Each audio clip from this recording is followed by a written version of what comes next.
యెహోవా తన పరిశుద్ధాలయములో ఉన్నాడు, సర్వలోకము ఆయన ఎదుట మౌనముగా నుందుముగాక. ఆరాధనను ప్రారంభించుకుందాం. తండ్రి, కుమార, పరిశుద్ధాత్మ త్రియేక దేవుని నామమున క్రిస్మస్ తర్వాతి మొదటి ఆదివారపు ఆరాధనను ప్రారంభించుకుందాముగాక.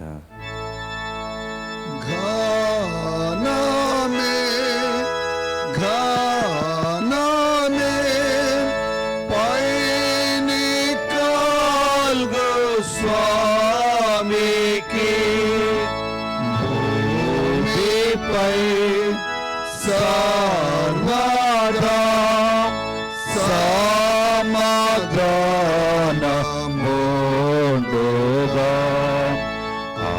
అందరూ మన్నింపు మోక్షముందగలరు.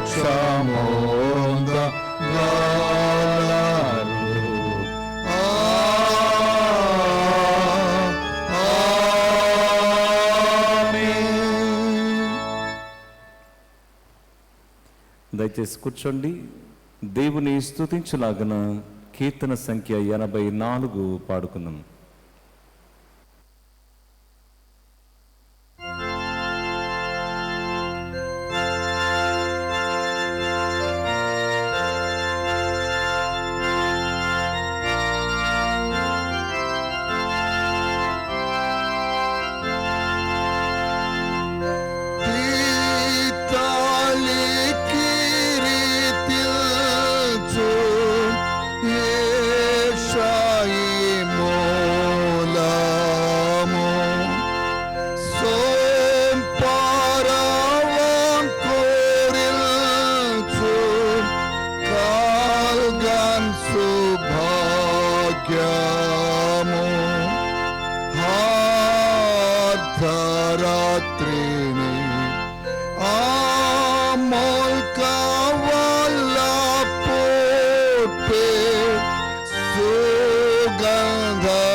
దైవం పుట్టించే కానే సుపుత్రునామే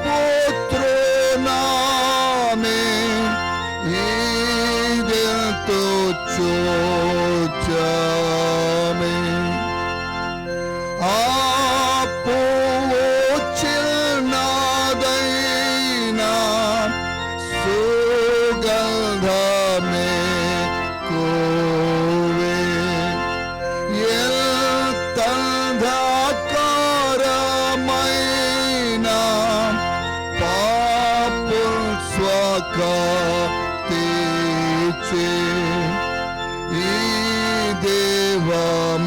చూడు పాపంబు చావు హాని పోగొట్టి మ్రోచును. ఈ గాసిలోయనుండి ఉత్సాహశాలకు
21వ పుటలోని మొదటి ఇంట్రాయిటస్ను ఆరాధనకై ఉత్తర ప్రత్యుత్తరముగా పాడుకుందాము.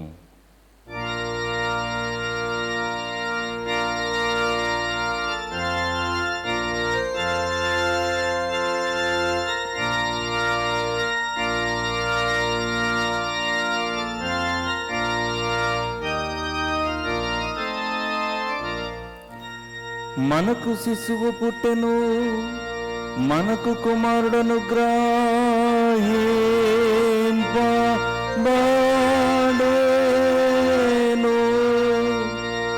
ఆయన భుజము మీద రాజ్యభారముడు.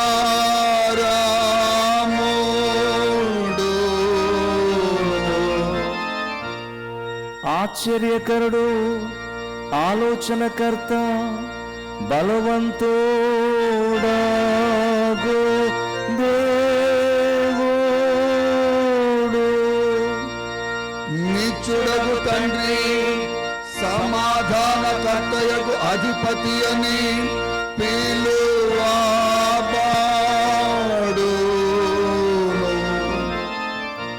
యెహోవా ఆశ్చర్యకార్యములను చేసి ఉన్నాడు.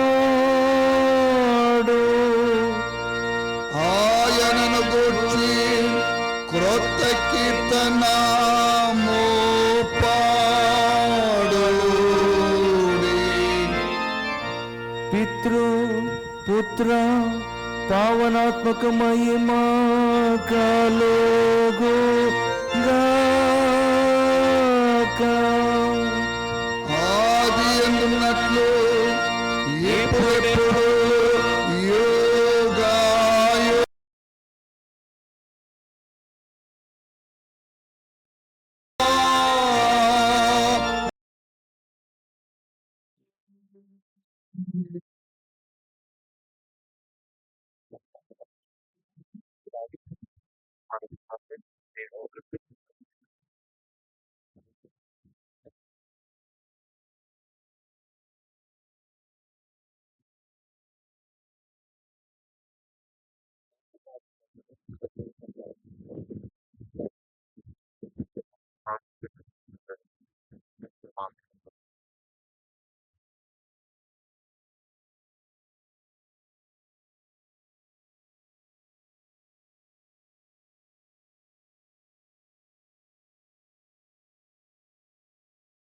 అందరూ మోకరించి, మేము అశుద్ధ పాపకరమైన స్వభావము గలవారమై తలంపులతోనూ మాటలతోనూ క్రియలతోనూ నీకు విరోధముగా పాపములను చేసినామని ఒప్పుకొనుచున్నాము గనుక మేము నీ యొక్క మితిలేని కనికరమును ఆశ్రయించి మా ప్రభుని యేసుక్రీస్తును బట్టి నీ కృపను వెతికి పొందుగొరుచున్నాము. దేవుడా, బీద పాపినైనా ఎందుకు కరుణింపుము. ప్రభు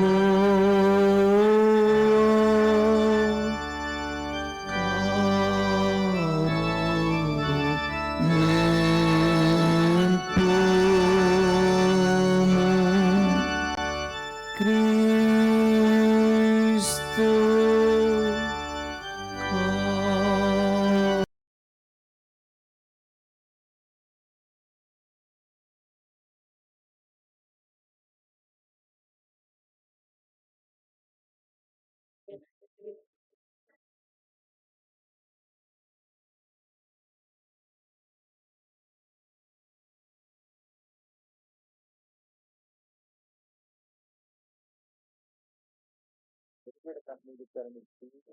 మన పాపములను తన జనతో పెట్టుకున్నారని ఆయన చూసి మనలను మరి ఆయన తన నాన్న పిల్లలకి అధికారమైన ఆయన నాణ్యతను బట్టి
ఉన్నది నచ్చుతుంది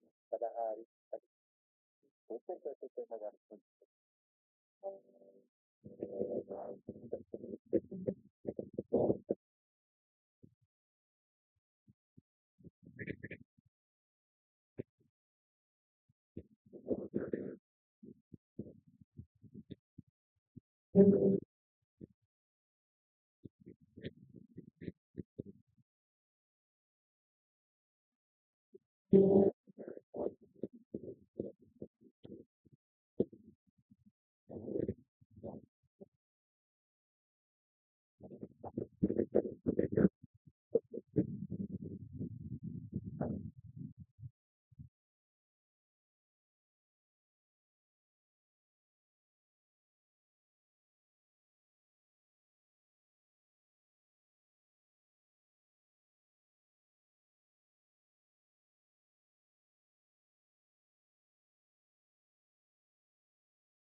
అతనికి పేరు పెట్టబడు.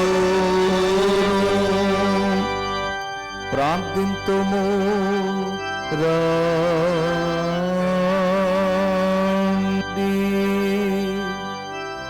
సర్వశక్తిగల నిత్యుడవైన దేవా, నీ ప్రియ కుమారుని పేరిట మేము సత్క్రియలు యందు వృద్ధి పొందినట్లు నీ కటాక్షము చొప్పున మా సకల కార్యముల యందు మమ్ము నడిపింపమని నీతోనూ పరిశుద్ధాత్మతోనూ సదా ఏక దేవుడై యుగ యుగములు జీవించు పరిపాలించు నుండు నీ కుమారుడును మా ప్రభువునైన యేసుక్రీస్తు ద్వారా వేడుకొనుచు నా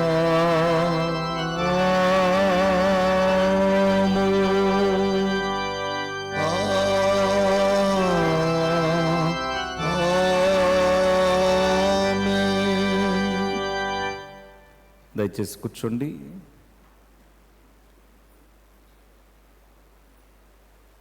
నేటి దినానికి ఏర్పాటు చేయబడిన పరిశుద్ధ లేఖన భాగములను ఏర్పరచబడిన వారు చదువుగా విందుము.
క్రిస్మస్ తరువాతి ఆదివారంలోకి ఏర్పాటు చేయబడినటువంటి పత్రిక పాఠములు కూడా భయభక్తులుగా చదువుకుందాము. హెబ్రీయులకు రాసిన పత్రిక 2వ అధ్యాయము 2వ వచనం నుంచి 16వ వచనం వరకు చదువుకుందాం. హెబ్రీయులకు రాసిన పత్రిక 2వ అధ్యాయము 2వ వచనం నుంచి మొదలు.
దేవదూతల కంటే కొంచెం తక్కువ వాడుగా చేయబడిన యేసు మరణము పొందినందున మహిమా ప్రభావములతో కిరీటము ధరించిన వానిగా ఆయన చూచుచున్నాం.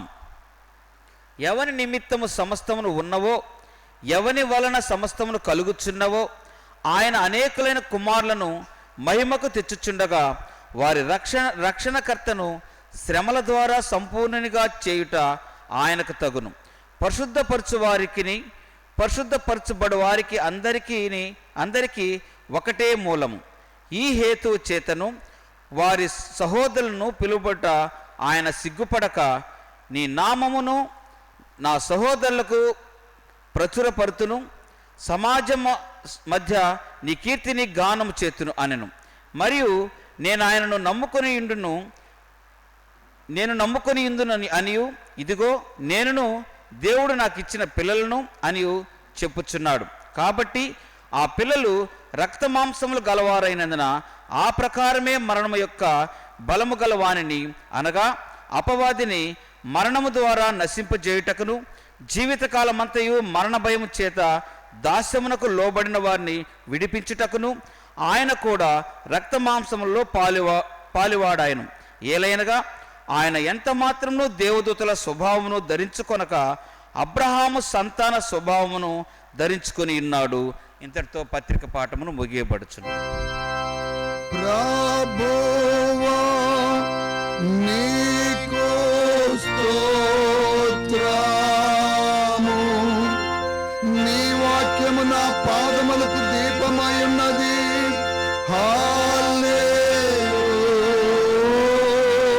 హల్లెలూయా.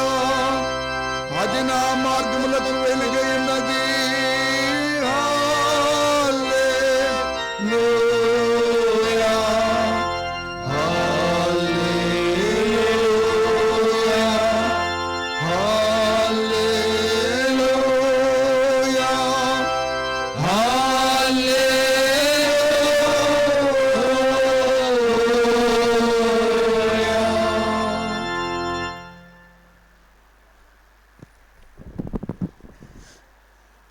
క్రిస్మస్ తర్వాతి మొదటి ఆదివారమునకు ఏర్పాటు చేయబడిన సువార్త పాఠమును కూడా భయభక్తులుగా చదువుగా విందుము. అది లూకా సువార్త 2వ అధ్యాయము 22 నుంచి 32 వరకు. లూకా సువార్త 2వ అధ్యాయము 22 నుండి ప్రారంభం. మోషే ధర్మశాస్త్రం చొప్పున వారు తమను శుద్ధి చేసుకుని దినములు గడిచినప్పుడు ప్రతి చూలు మగపిల్ల ప్రభువుకు ప్రతిష్ఠ చేయబడవలెను అని ప్రభువు ధర్మశాస్త్రమందు రాయబడినట్టు ఆయన్ను ప్రభువునకు ప్రతిష్ఠించుటకును ప్రభు ధర్మశాస్త్రమందు చెప్పబడినట్టు గువ్వల జతనైనను 2 పావురపు పిల్లలనైనను బలిగా అర్పించుకొనుటకును వారు ఆయన యెరూషలేమునకు తీసుకొని పోయిరి. యెరూషలేమునందు సిమియోను ఒక మనుషుడుండెను. అతడు నీతిమంతుడును భక్తిపరుడునై ఉండి ఇశ్రాయేలీయుల యొక్క ఆదరణ కొరకు కనిపెట్టువాడు. పరిశుద్ధాత్మ అతని మీద ఉండెను. అతడు ప్రభువు యొక్క క్రీస్తును చూడక మునుపు మరణము పొందుడని అతనికి పరిశుద్ధాత్మ చేత బయలుపరచబడి ఉండెను. ఆత్మవశుడై అతడు దేవాలయంలోనికి వచ్చెను. అంతటా ధర్మశాస్త్ర పద్ధతి చొప్పున ఆయన విషయమై జరిగించుటకు తల్లిదండ్రులు శిశువైన యేసును దేవాలయంలోనికి తీసుకొని వచ్చినప్పుడు అతడు తన చేతుల్లో ఆయన్ని ఎత్తుకొని దేవుని స్తుతించుచూ ఇట్లనెను, నాదా, ఇప్పుడు నీ మాట చొప్పున సమాధానముతో నీ దాసుని పోనిచ్చుచున్నావు. అన్యజనులకు నిన్ను బయలుపరచుటకు వెలుగుగాను నీ ప్రజలైన ఇశ్రాయేలీయులకు మహిమగాను నీవు సకల ప్రజల ఎదుట స్థిరపరచిన నీ రక్షణ నేను కనులారా చూచితిని. ఇంతటితో సువార్త పాఠం ముగించబడింది. క్రీస్తు నీకు స్తోత్రము. ఆమేన్. మనము సార్వత్రిక క్రైస్తవ సంఘముతో కూడా చేరి అతి పరిశుద్ధ విశ్వాస ప్రమాణమును త్రియేక దేవుని ఎదుట భయభక్తులుగా ఒప్పుకుందాము. నేను పరలోకమును భూలోకమును సృష్టించిన సర్వశక్తిగల తండ్రి అయిన దేవుని నమ్ముచున్నాను. ఆయన జనతైక కుమారుడును మన ప్రభుని యేసుక్రీస్తును నమ్ముచున్నాను. ఈయన పరిశుద్ధాత్మ చేత గర్భం ధరింపబడి కన్య అయిన మరి నుండి పుట్టి పొంతి పిలాతు క్రింద శ్రమపడి సిలువ వేయబడి చనిపోయి సమాధి చేయబడినాడనియు పాతాళంలోనికి దిగి చనిపోయిన వాళ్ళ నుండి 3వ దినమున లేచి పరలోకమునికి ఎక్కి సర్వశక్తిగల తండ్రి అయిన దేవుని కుడి చేత వైపున కూర్చుని ఉన్నాడనియు జీవించే వారికిని చనిపోయిన వారికిని న్యాయం తీర్చుటకు అక్కడి నుండి వచ్చి నమ్ముచున్నాను. నేను పరిశుద్ధాత్మ నమ్ముచున్నాను. పరిశుద్ధ క్రైస్తవ సంఘమును, పరిశుద్ధుల ఐక్యమును, పాప పరిహారమును, శరీర పునరుద్ధానమును, నిత్య జీవమును ఉన్నవని నమ్ముచున్నాను. ఆమేన్. దయచేసి కూర్చోండి.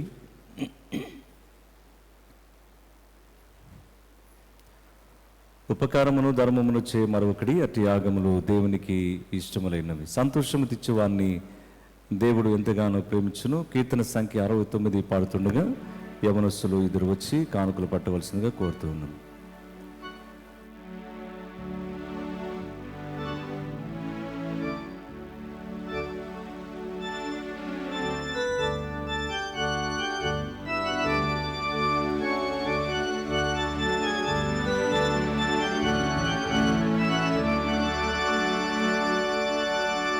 ఎంత గొప్ప వింత గంటిని బెత్లెహేమునందు, ఎంత గొప్ప వింత గంటిని, ఎంత గొప్ప వింత గంటిని చింత చెందియున్నవారు కాంత మరియా గర్భమందు కాంతుడేసుడు ఉద్భవించు.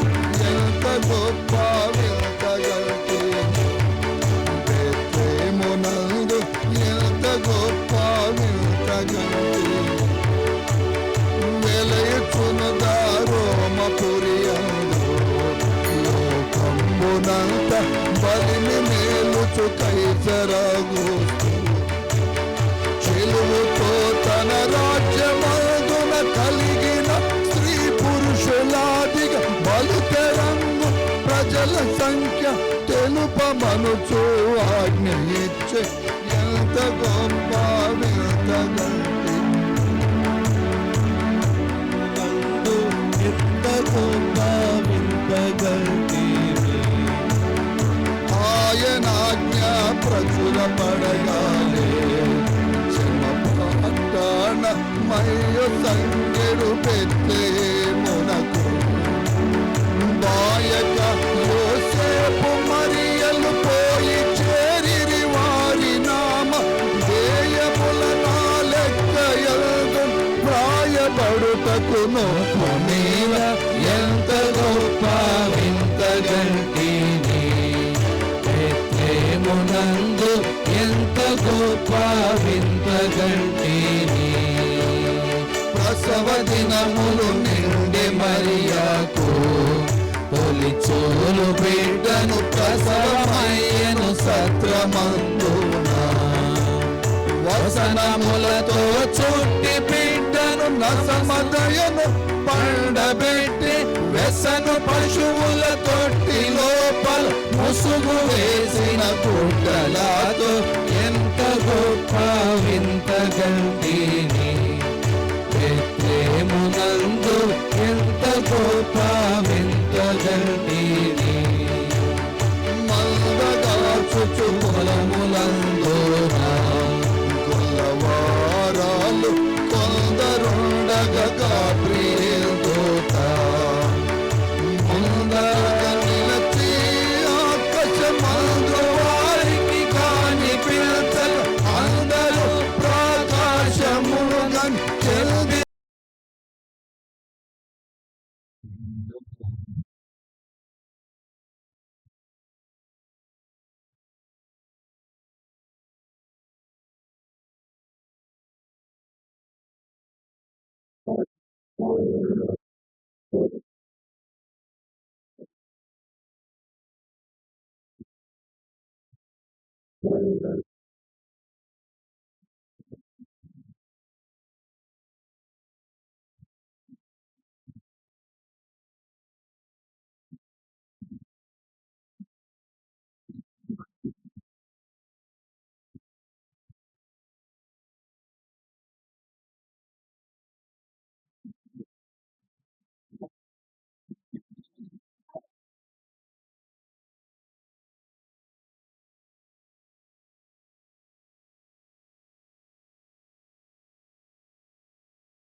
గొప్ప వింత గంటిని.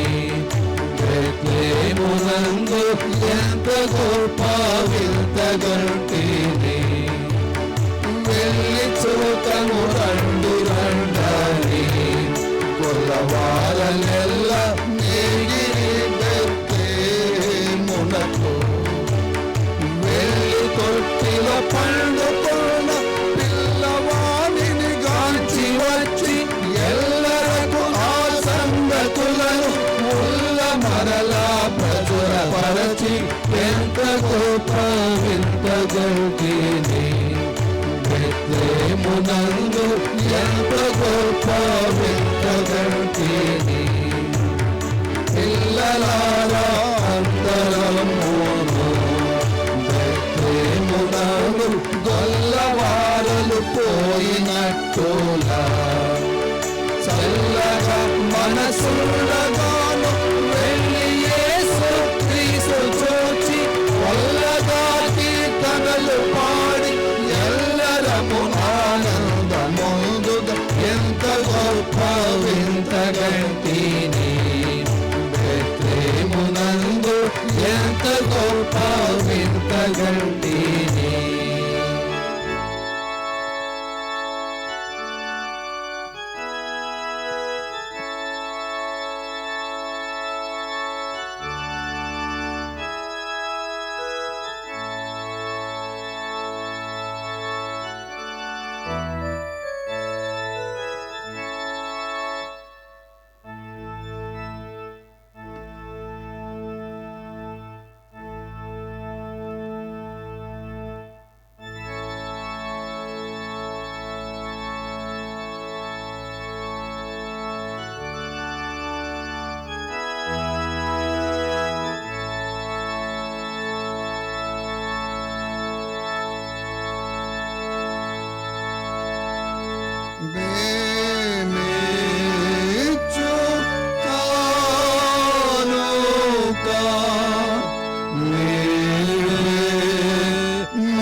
దేవుడు చేసిన మేలును తలంచుకుని కృతజ్ఞత కానుకలు, ప్రత్యేకమైన కానుకలు తీసుకుని వచ్చిన వారు ముందుకు రావాల్సిందిగా కోరుతున్నాం.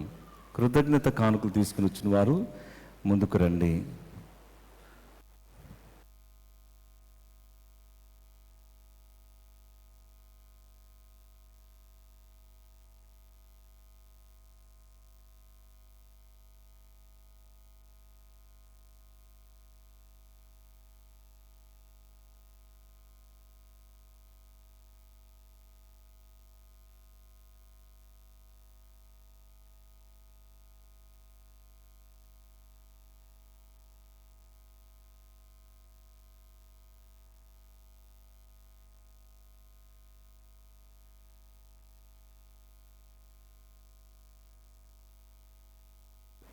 ప్రార్థించుకుందాం. పరిశుద్ధుడైన మా తండ్రి, నీకే స్తుతి స్తోత్రం చెల్లించుకుంటున్నాం.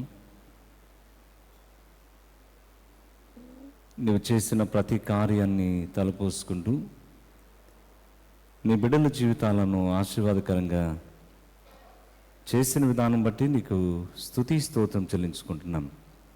ఈ దాసులను దర్శించండి, వారి వ్యక్తిగత జీవితాలను ఆస్వాదించండి తండ్రి. నీ దాసులను బలపరచండి, వారికి కావలసిన పరిపూర్ణమైన ఆరోగ్యం దయచేయండి, మేలుతో నింపమని వేడుకుంటున్నాం. నిన్ను ప్రేమించే బిడ్డలను ఆశీర్వదించండి, అత్యధికమైనటువంటి మేలు చేత నింపండి. చిన్న బిడ్డలను ఆస్వాదించండి, వారికి కావలసిన జ్ఞానం దయచేయండి.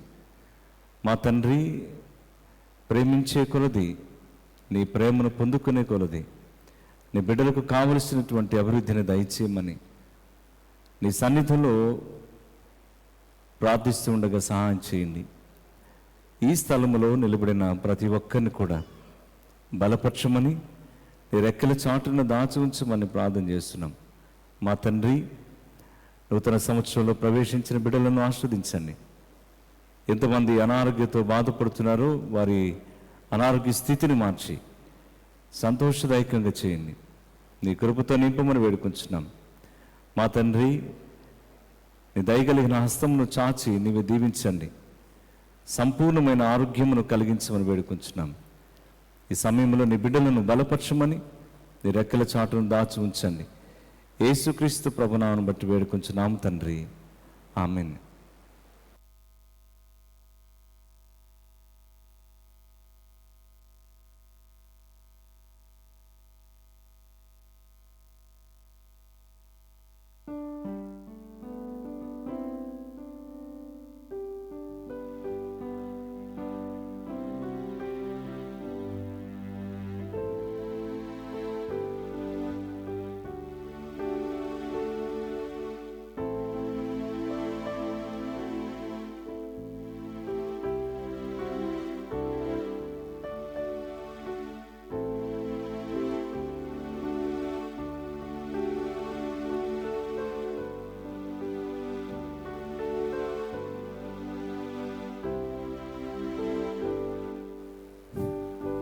ఉజ్జీవ కీర్తనలో 11వ పాటను పాడుతూ ఉండగా సువార్త పరిచర్య కొరకైన కానుకలు ఎత్తుబడతాయి.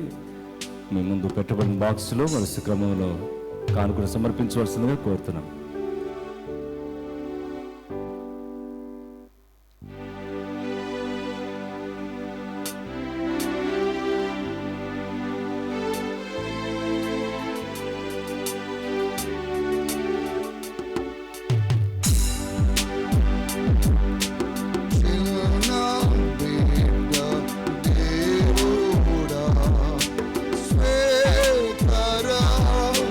Pushpama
సాగించు నామానాము సర్వదా స్మరించు చూడా నేను నీను వాడాను నాను స్వీకరింపు బ్రతికియున్న నీదు వాడ చచ్చిపోవా నీదు వాడ యేసు బాల దాసుడా లోకరాజ్యమైతియా.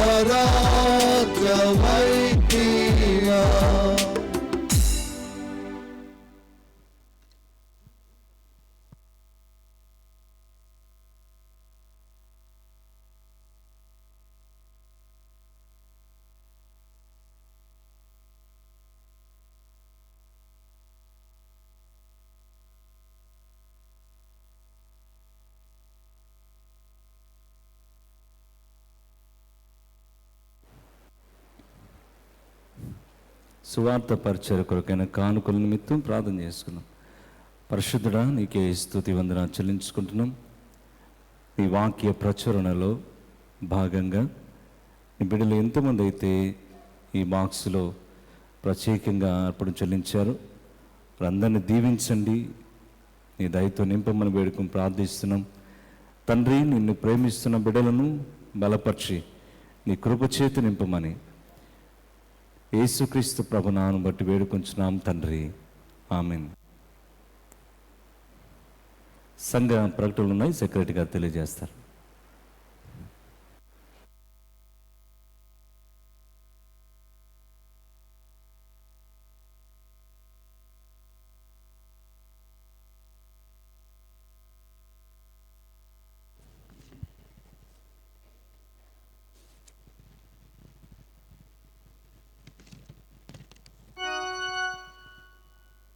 క్రిస్మస్ తర్వాతి మొదటి ఆదివారం ఆరాధనకు విచ్చేసినటువంటి సంఘమంతటికి కూడా ప్రభునామమున వందనాలు తెలియజేసుకుంటున్నాను. 2025 క్రిస్మస్ పండుగ కార్యక్రమాలన్నీ కూడా చాలా ఘనంగా జరిగించినటువంటి దేవదేవునికి ముందుగా నేను వందనాలు తెలియజేసుకుంటున్నాను. అలాగే క్రిస్మస్ పండుగ మధ్యాహ్నం గేమ్స్ కూడా ఎంతో ఉత్సాహంగా జరిగాయి. అనేక మంది ఉత్సాహంగా పాల్గొని ప్రైజెస్ ఇంకా తీసుకోలేదు, గెలిచారు. సహకరించినటువంటి పీడీలు శ్రీమతి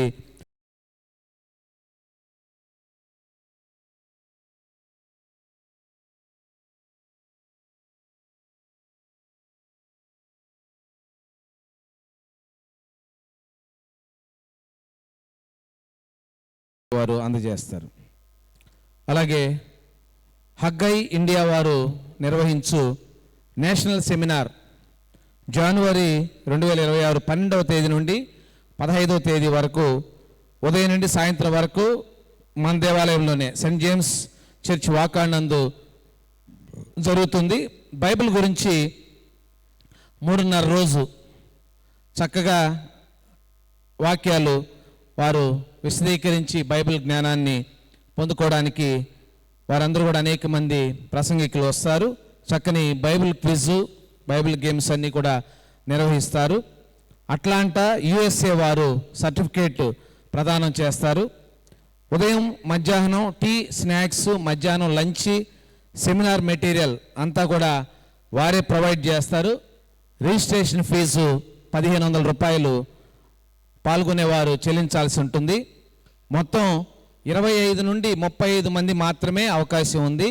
కాబట్టి ముందుగా రిజిస్ట్రేషన్స్ చేసుకోవాల్సిందిగా మీ పేర్లను PCC వారికి తెలియజేస్తే మేము వారికి తెలియజేసి 1500 రూపాయలు చెల్లించి ఆ 4 రోజులు 12వ తేదీ నుంచి 15వ తేదీ వరకు మన దేవాలయంలోనే ఉదయం నుండి సాయంత్రం వరకు ఈ సెమినారు, నేషనల్ సెమినార్, ఇంటర్నేషనల్ సంస్థ ఇది. కాబట్టి మంచి అవకాశం మన సంఘానికి రావడం జరిగింది. కాబట్టి దయచేసి పాల్గొనేవారు మీరు ముందుగా PCC వారికి పేర్లు తెలియజేసినట్లయితే మరి వారికి అమౌంట్ 1500 వారికి చెల్లించాల్సి ఉంటుంది. తేదీ 31/12/2025 బుధవారం పశ్చాత్తాపారాధన రాత్రి 7 గంటలకు దేవాలయంలో జరుగును. బైబిల్ పట్టణములు పాత నిబంధన పాఠము దానియేలు 9 3 నుంచి 19 వరకు శ్రీమతి బి వాణి సుస్మిత. పత్రిక పాఠం హెబ్రీ పత్రిక 10 1 నుంచి 31 వరకు శ్రీమతి ఎన్ఎస్ తబిత ప్రియ. సువార్త పాఠం మత్తయి సువార్త 3 1 నుంచి 12 శ్రీమతి ఈ సుజాత. కల్లూరులో వాక్య సందేశం శ్రీ డి నిర్మల్ కుమార్. జాండ్రపేటలో శ్రీ ఎంఆర్ చక్రవర్తి. కొత్తపాళెం శ్రీ సి సూర్యబాబు. అలాగే రాత్రి 10 గంటల నుంచి 12 గంటల వరకు 31వ తేదీ పశ్చాత్తాప ప్రత్యేక ఆరాధన దేవాలయంలో జరుగుతుంది. అలాగే రాత్రి 12 గంటలకు నూతన సంవత్సర ఉదయారాధన జరుగుతుంది. కాబట్టి కుటుంబాలు అందరితో కలిసి పాల్గొని వాగ్దాన వాక్యాలను తీసుకున్నట్టుకు సిద్ధపడి రావాల్సిందిగా మీకు విజ్ఞప్తి చేస్తున్నాం. అలాగే తేదీ 1/1/2026 నూతన సంవత్సర ఆరాధన ఉదయం 10 గంటలకు దేవాలయంలో జరిగించేవారు సంఘ కాపరి. బైబిల్ పట్టణంలో పాత నిబంధన పాఠం యెషయా 55 1 నుంచి 13 వరకు డాక్టర్ బి డానియల్ చంద్రబాబు గారు. పత్రిక పాఠం యాకోబు పత్రిక 4వ అధ్యాయము 13 నుంచి 17 వరకు శ్రీ జాలాది కిషోర్ గారు. సువార్త పాఠం లోకా సువార్త 4 16 నుంచి 21 వరకు శ్రీ బి రాజ్ కుమార్. ప్రభు సంస్కారం 1వ తేదీ ఇవ్వబడను. సిద్ధపడిన వారు పాస్టర్ గారికి పేర్లు తెలియజేయవాలను. కల్లూరులో వాక్య సందేశం శ్రీ సి సూర్యబాబు. జాండ్రపేటలో శ్రీ ఎంఆర్ చక్రవర్తి. కొత్తపాళెం శ్రీ డి నిర్మల్ కుమార్.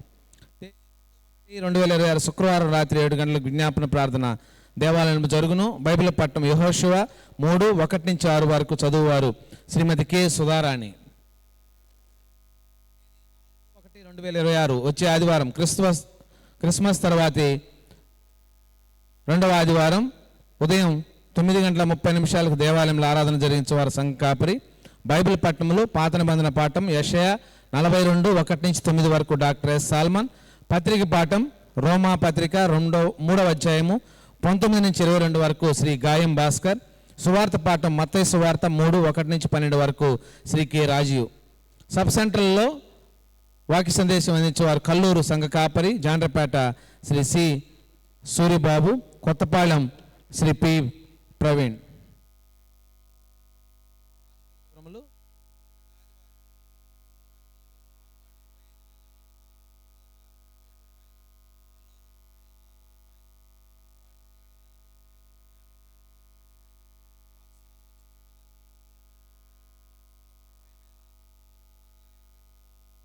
క్రిస్మస్ పండుగ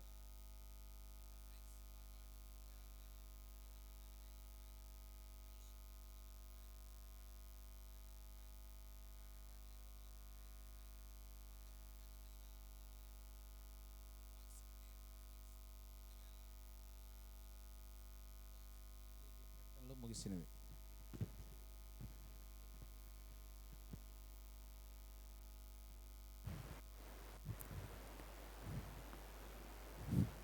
కీర్తన సంఖ్య 87 పాడుకుందాం.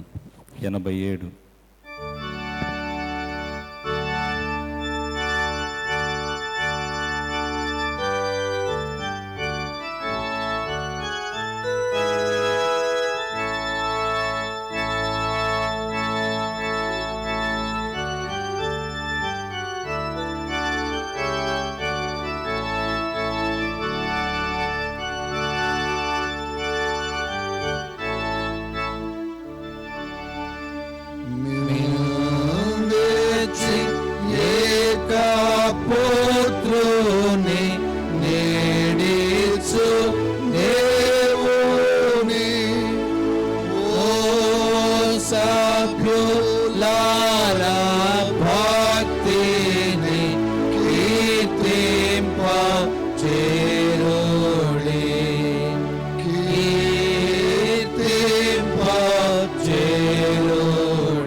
కాల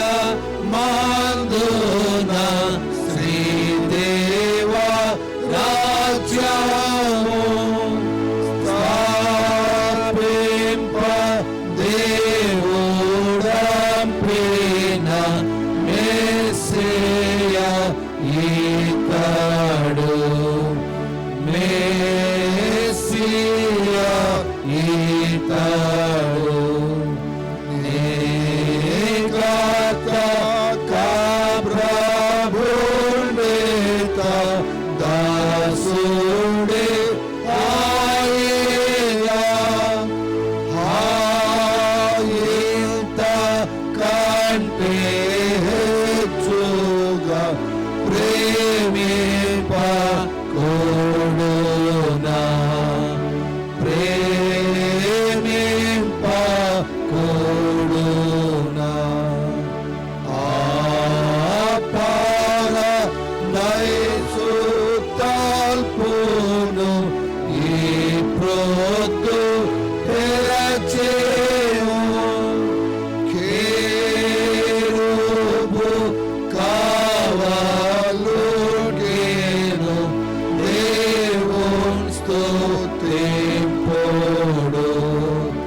దేవున్ స్తుతింపుడు.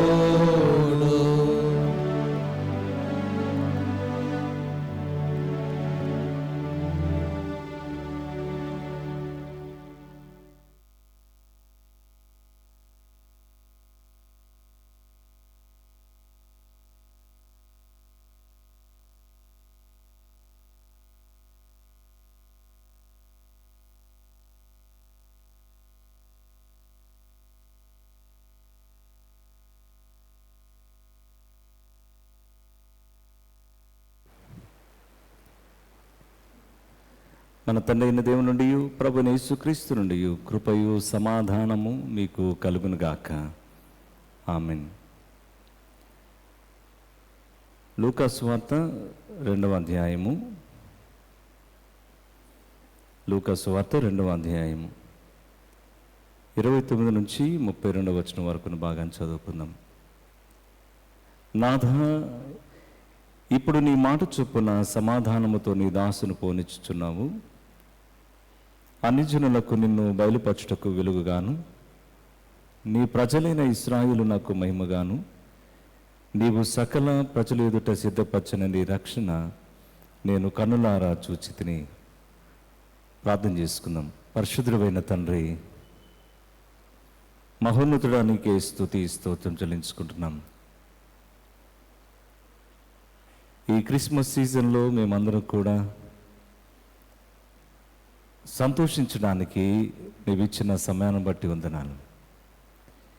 ఈ దినమున నీ మాటలు జీవితానికి సహాయము చేయనట్లు నీ కృపను దయచేయమని యేసుక్రీస్తు ప్రభునామమును బట్టి వేడుకుంటున్నాము తండ్రి.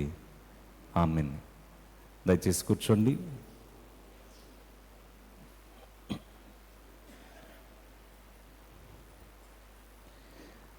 ప్రభువైన యేసుక్రీస్తు నామమున చేరువచ్చిన సంఘానికి శుభములు తెలియచేస్తున్న దేవుడు మిమ్మల్ని దీవించునుగాక. క్రిస్మస్ యొక్క సంతోషం, ఆనందం ఇది మనం కొనసాగించుకుంటూ దేవుని యొక్క ప్రభు యొక్క రాకడ కొరకు సిద్ధపడుతూ ఉండాలి.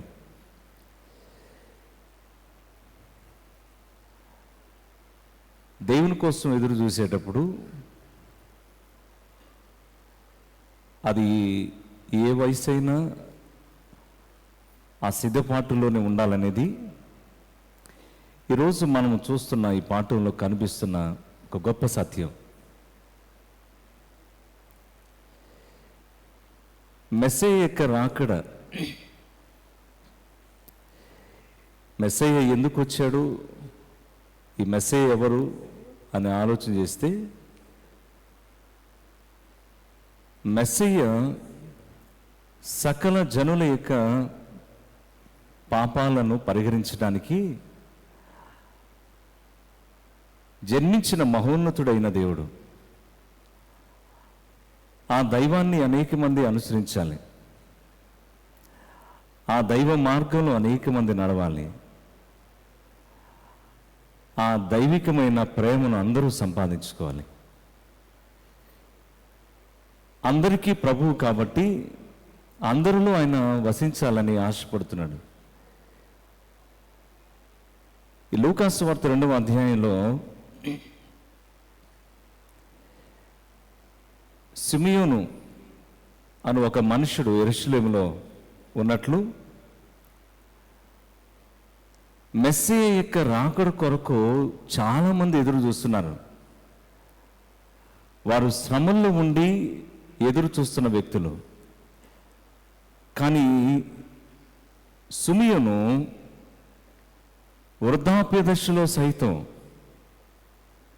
దేవుని యొక్క రాకడ, ప్రభు యొక్క రాకడ, మెస్సీయ యొక్క రాకడ కొరకు ఎదురు చూస్తూ ఉన్నాడు.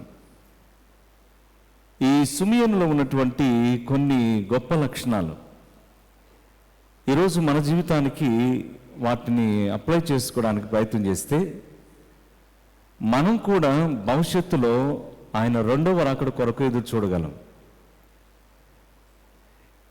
యెరూషలేము ప్రాంతంలోని సమీపంగా ఉన్నటువంటి ఓ ప్రదేశంలో ఈ సిమియోను ఉన్నాడు.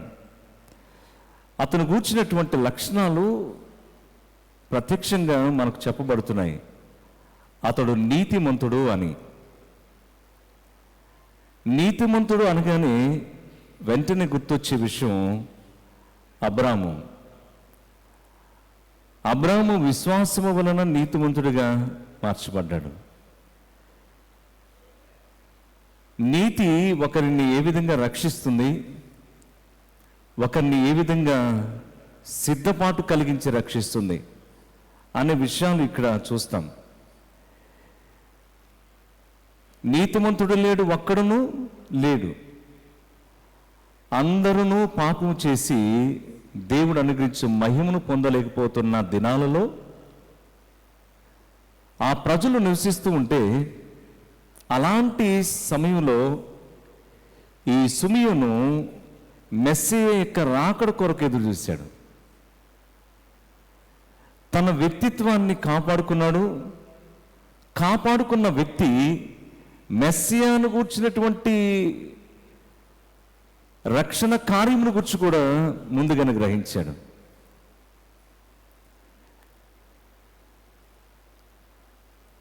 మన నీతి మనలను రక్షించదు, కానీ దేవుని నీతి ప్రతి ఒక్కరిని రక్షిస్తుంది.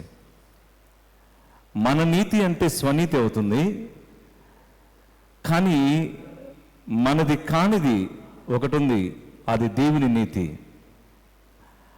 ఆ నీతిని ఎందరైతే విశ్వసిస్తారో, ఎందరైతే అనుసరిస్తారో వారందరూ కూడా నీతిమంతులుగా తీర్చబడతారు. నీతిమంతులుగా తీర్చబడ్డానికి మనం ఈ భూమి మీద సిద్ధపాటు కలిగి ఉండాలి. నీతిమంతుడు లేడు, ఒక్కడును లేడు అని చెప్తే ఆ లోకాన్ని గురించి కొంత ఆలోచన చేస్తే ఏమనిపిస్తుంది మనకు? నిజమే, లోకమంతా కూడా పాప సంబంధమైన కార్యాలతో నిండిపోయింది. కష్టాలలో మెస్సయ్య కోసం ఎదురు చూస్తున్నారు. బంధకాల నుంచి విడుదల పొందాలని ఎదురు చూస్తున్నారు. వారు అనుభవిస్తున్న శ్రమ నుంచి తప్పించబడ్డానికి, శ్రమను తట్టుకొని నిలబడ్డానికి మెస్సయ్య కొరకు ఎదురు చూస్తున్నారు. ఇశ్రాయేలీయులు ఎదురు చూసిన మెస్సయ్య వేరే. ఈ మెస్సయ్య సామాజికంగా మార్పును కలిగిస్తాడు, మా బాధలన్నిటి నుంచి తప్పిస్తాడు. ఇది ఇశ్రాయేలీయులు ఎదురు చూసిన పద్ధతి. కానీ లోకమంతా ఎదురు చూసినటువంటి విషయంలో ఈ మెస్సయ్య అపవాది బంధకాల నుంచి విడిపించడానికి జన్మించాడు. ఈ మెస్సయ్యకు ఉన్నటువంటి ప్రత్యేకత అది. ఈ సిమియోను యెరూషలేములో ఉంటూ వృద్ధాప్యంలో దేవుని వైపు చూస్తున్నాడు. ఎన్ని సంవత్సరాలుగా తను ఆ ప్రయాణం, ఆ మెస్సయ్య కోసం ఎన్ని సంవత్సరాలుగా ఆ మెస్సయ్య తమ దగ్గరకు వస్తాడని ఆశపడ్డాడు. నీతి కలిగినటువంటి జీవితం ఎవరిలో అయితే ఉంటుందో మెస్సయ్య యొక్క కార్యాలు వారికి అర్థమవుతాయి. ఈ వాక్యాన్ని చదువుతున్నప్పుడు అది మనకు తెలుస్తుంది. అతడు నీతిమంతుడు, నీతి వాణిని రక్షిస్తుంది, నీతిమంతుల వేరు చిగురించబడను. అంటే విశ్వాసము యెషయా మొద్దు నుంచి చిగురు పుట్టును అన్నట్లుగా, ఎండిపోయిన దానిలో నుండి చిగురు వచ్చింది. ఇశ్రాయేలీలు అప్పటికే పూర్తిగా చాలా బలహీనమైన స్థితిలోనికి వెళ్ళిపోయారు. వెళ్ళిపోయిన వారికి ఆదరణ కావాలి. శత్రు సైన్యాలన్నీ కూడా తమని పూర్తిగా పాడు చేస్తున్న పరిస్థితులు, పాడు చేసేసిన పరిస్థితులు, అన్ని నష్టపోయిన సమయాల్లో మేము రక్షించబడాలని కోరిక మనకుంటుంది. మునిగిపోతున్న వ్యక్తి ప్రాణరక్షణ కోసం ఏ విధంగా కేకలేస్తాడో అలాగే మానసికంగా వారి శారీరకంగా నలిగిపోయినటువంటి పరిస్థితుల్లో మా జీవితాలను రక్షించే వాళ్ళు ఎవరు, మమ్మల్ని బ్రతికించే వాళ్ళు ఎవరు, ఈ రాజులందరూ కూడా ఎవరు మమ్మల్ని బ్రతికించలేకపోయారు, కానీ ఆయన మాత్రం మమ్మల్ని రక్షించగలరు. అటువంటి మెస్సయ్య కొరకు వారు ఎదురు చూస్తూ ఉన్నారు. వారిలో సిమియోను ఒక వ్యక్తి. ఈ సిమియోనులో ఉన్నటువంటి గొప్ప లక్షణము, అతడు ఒక నీతిపరుడు, నీతిని అనుసరిస్తున్న వ్యక్తి, నీతి కోసం ఎదురు చూస్తున్న వ్యక్తి, నీతి కలిగినటువంటి జీవితాన్ని అనుసరిస్తున్న వ్యక్తి. తన నీతి తనను రక్షించదని తెలుసు, కానీ దేవుణ్ణి ఆధారం చేసుకుని బ్రతికే ఆ జీవితంలో నీతి ఆపాదించబడుతుంది. ఆ నీతి ద్వారా మనం రక్షించబడతాం. సిమియోనుకున్నటువంటి గొప్ప లక్షణం మన జీవితాల్లో కూడా నీతిగా బ్రతకడం నేర్చుకోవాలి. ఎందుకనంటే దేవుడిచ్చే ఆ నీతి మన జీవితాలను ఎండిపోతున్న పరిస్థితుల్లో సైతం చిగురింపజేస్తుంది. అది ఆ దేవుని నీతికున్నటువంటి గొప్పతనం. యెషయా ముద్దు నుండి చిగురు పుట్టునంటే దావీదు వంశంలో నుంచి ఆయన జన్మించడం అది ఇంకా గొప్ప విషయంగా భావించుకున్నారు వాళ్ళు. ఎండిపోతున్న మా బ్రతుకుల్ని ఎవరు బాగు చేస్తారు? ఇది చాలా కఠినమైనటువంటి పరిస్థితులు. వాళ్ళకి అన్నీ కోల్పోయినటువంటి వారు, మేలు పొందలేనటువంటి పరిస్థితుల్లో శత్రువులు వచ్చి పూర్తిగా నాశనం చేసినటువంటి ఆ సమయాలు వారు గుర్తు చేసుకుంటూ, ఈ స్థితి నుంచి ఎవరు మమ్మల్ని రక్షిస్తారు? మనలో కూడా ఇలాంటి ఆలోచనలే కలుగుతాయి. మనం కూడా ఈ ఆలోచన నుంచి బయటపడాలని ఆశపడతాం. నిండా మునిగిన వానికి చలి ఎరగరు అన్నట్లు, మునిగిన వాళ్ళకి ఏం తెలుస్తుంది?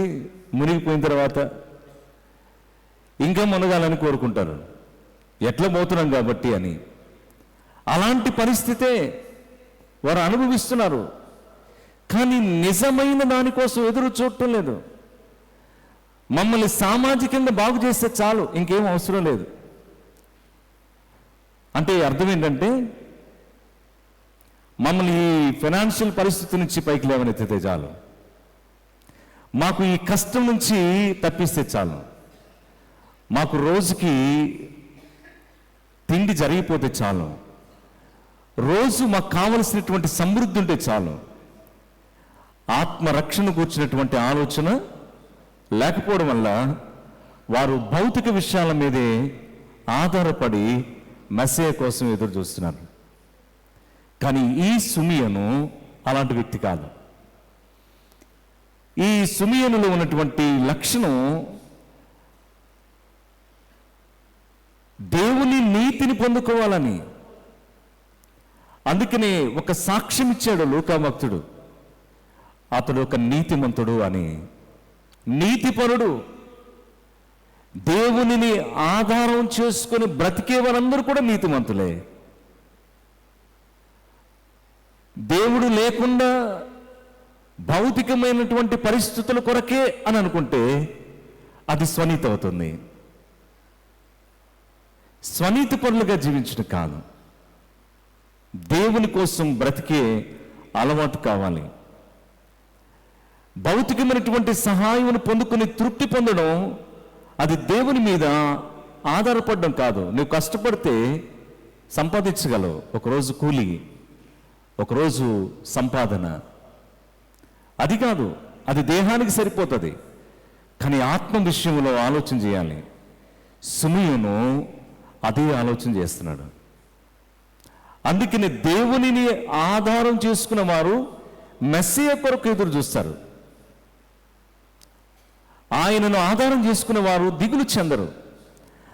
ఆయనను ఆధారం చేసుకున్న వారు కృంగిపోరు. ఆయనను ఆధారం చేసుకున్న వారు గందరగోళ జీవితాన్ని నింపుకోరు. ఆయనను ఆధారం చేసుకుంటే ఏదో ఒక రోజున నా కష్టాన్ని ఆయన తీర్చగలడు అని నమ్ముతారు. ఇది కావాలి మనకు, ఈ జీవితం కావాలి, ఈ స్థితి కావాలి. దీనికోసం మనం జీవించాలి. ఈ కష్టం తొలగించబడాలి అనంటే దేవునిని ఆధారం చేసుకోవడం చాలా ప్రాముఖ్యమైంది. అందుకనే ఆధారం చేసుకోవడానికి ఆయన ఎవరో యెషయా గ్రంథంలో చెప్పబడుతోంది. ఆ వచనాలు చదువుతాం. యెషయా గ్రంథం 11వ అధ్యాయము. ఆయనను ఆధారం చేసుకోవడానికి ఆయన ఎవరు చదువుతాం. మొదటి వచనం, రెండవ వచనం. యెషయి మొద్దు నుండి చిగురు పుట్టును, దాని వేరుల నుండి అంకురము ఎదిగి ఫలించును. యెహోవా ఆత్మ జ్ఞాన వివేకములకు ఆధారమగు ఆత్మ. జ్ఞానాన్ని కలిగిస్తుంది ఇది ఆత్మ, దేవుని ఆత్మ. అజ్ఞానముగా ఆలోచిస్తున్నటువంటి వ్యక్తిత్వాన్ని పోగొట్టి జ్ఞానాన్ని కలిగిస్తుంది. దేవుని మాట విని నడిచేవారు జ్ఞానాన్ని సంపాదించుకుంటారు. ఇదే కదా మనం చూస్తాం చాలా సందర్భాలలో వినే మాటలు.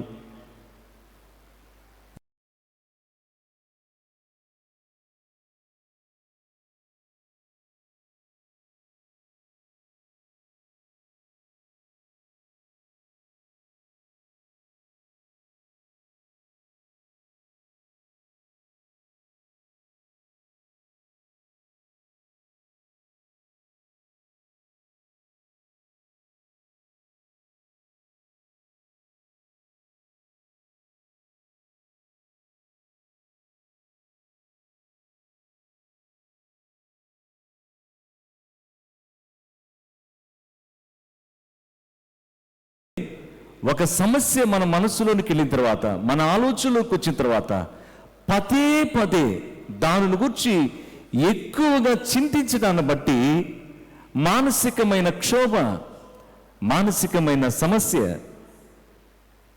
కృంగుబాటు ఇవన్నీ ఏర్పడతాయి. నేను చేతకాని స్థితిలో ఉన్నానేమో, ఎందుకు నా జీవితం ఇలా ఉంది అనే ఆలోచనలు ఎక్కువగా వస్తూ ఉంటాయి. ఎందుకు నేను చేస్తున్న ప్రతి పనిలో కూడా అపజయాలు నన్ను వెంటాడుతున్నాయి, నేను ఎందుకు ముందుకు సాగలేకపోతున్నాను, ఇలాంటి ఆలోచనలు కలుగజేసి దినదినానికి క్షీణింపు చేయడం. కానీ ఆలోచన బలములకు ఆధారమగు ఆత్మ ఈ మెస్సయ్య. అందుకనే ఆలోచనకర్త అనే బిరుదు ఆయనకి ఇవ్వబడింది. ఎందుకనంటే మనము ఆలోచించే విధానం అది కొన్నిసార్లు మనల్ని చాలా బలహీనులుగా చేస్తుంది. దాని నుంచి బయటపడాలని ప్రయత్నం చేస్తాం, కానీ కొన్ని సమయాల్లో బయటపడలేని పరిస్థితి. కారణం ఏంటి? ఎందుకు బయటపడలేకపోతుంటాం? అదే మనలను పరిపాలన చేస్తుంది కాబట్టి, అదే మనల్ని పరిపాలన చేస్తుంది కాబట్టి మనం బయటపడలేని పరిస్థితి. నీ ఆలోచన యావత్తు సఫలము కావాలి అనంటే, నీ కోరిక సఫలము కావాలి అనంటే, నీవు దైవ చిత్తానుసారంగా నడిచే విధానం సఫలం కావాలి అనంటే, ఆ దైవ చిత్తం నీలో ఉన్నప్పుడే అది సఫలమవుతుంది. దైవ చిత్తానుసారంగా నడిచినప్పుడే సఫలమవుతుంది. అందుకని మన ఆలోచనలు వేరు, దేవుని ఆలోచనలు వేరు. మనం ఒకటి తలుస్తాము, దేవుడు మరొకటి తలుస్తాడు. మనం అనుకున్నది మన దృష్టిలో అది సరైనదిగా కనిపిస్తుంది, దేవుని దృష్టిలో అది సరైనది కాదు. మన ఆలోచన విధానం ఎప్పుడు కూడా సరైనదే అని అనుకుంటాం, కానీ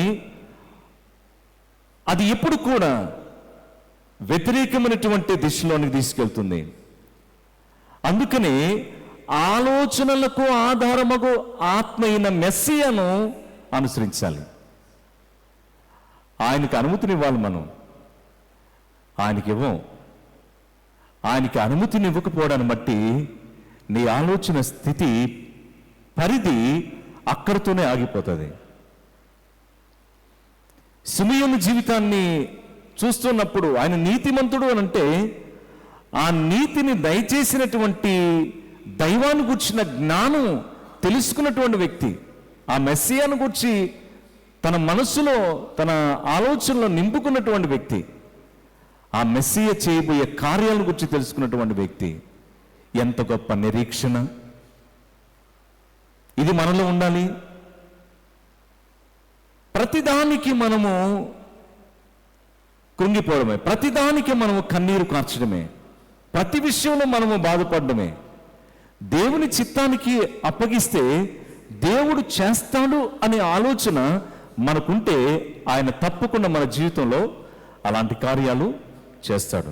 ఇంకా ఆయన గురించి రాయబడుతున్న మాట, తెలివిని యెహోవా యెడల భయభక్తులను పుట్టించు ఆత్మ ఆయన మీద ఉంది.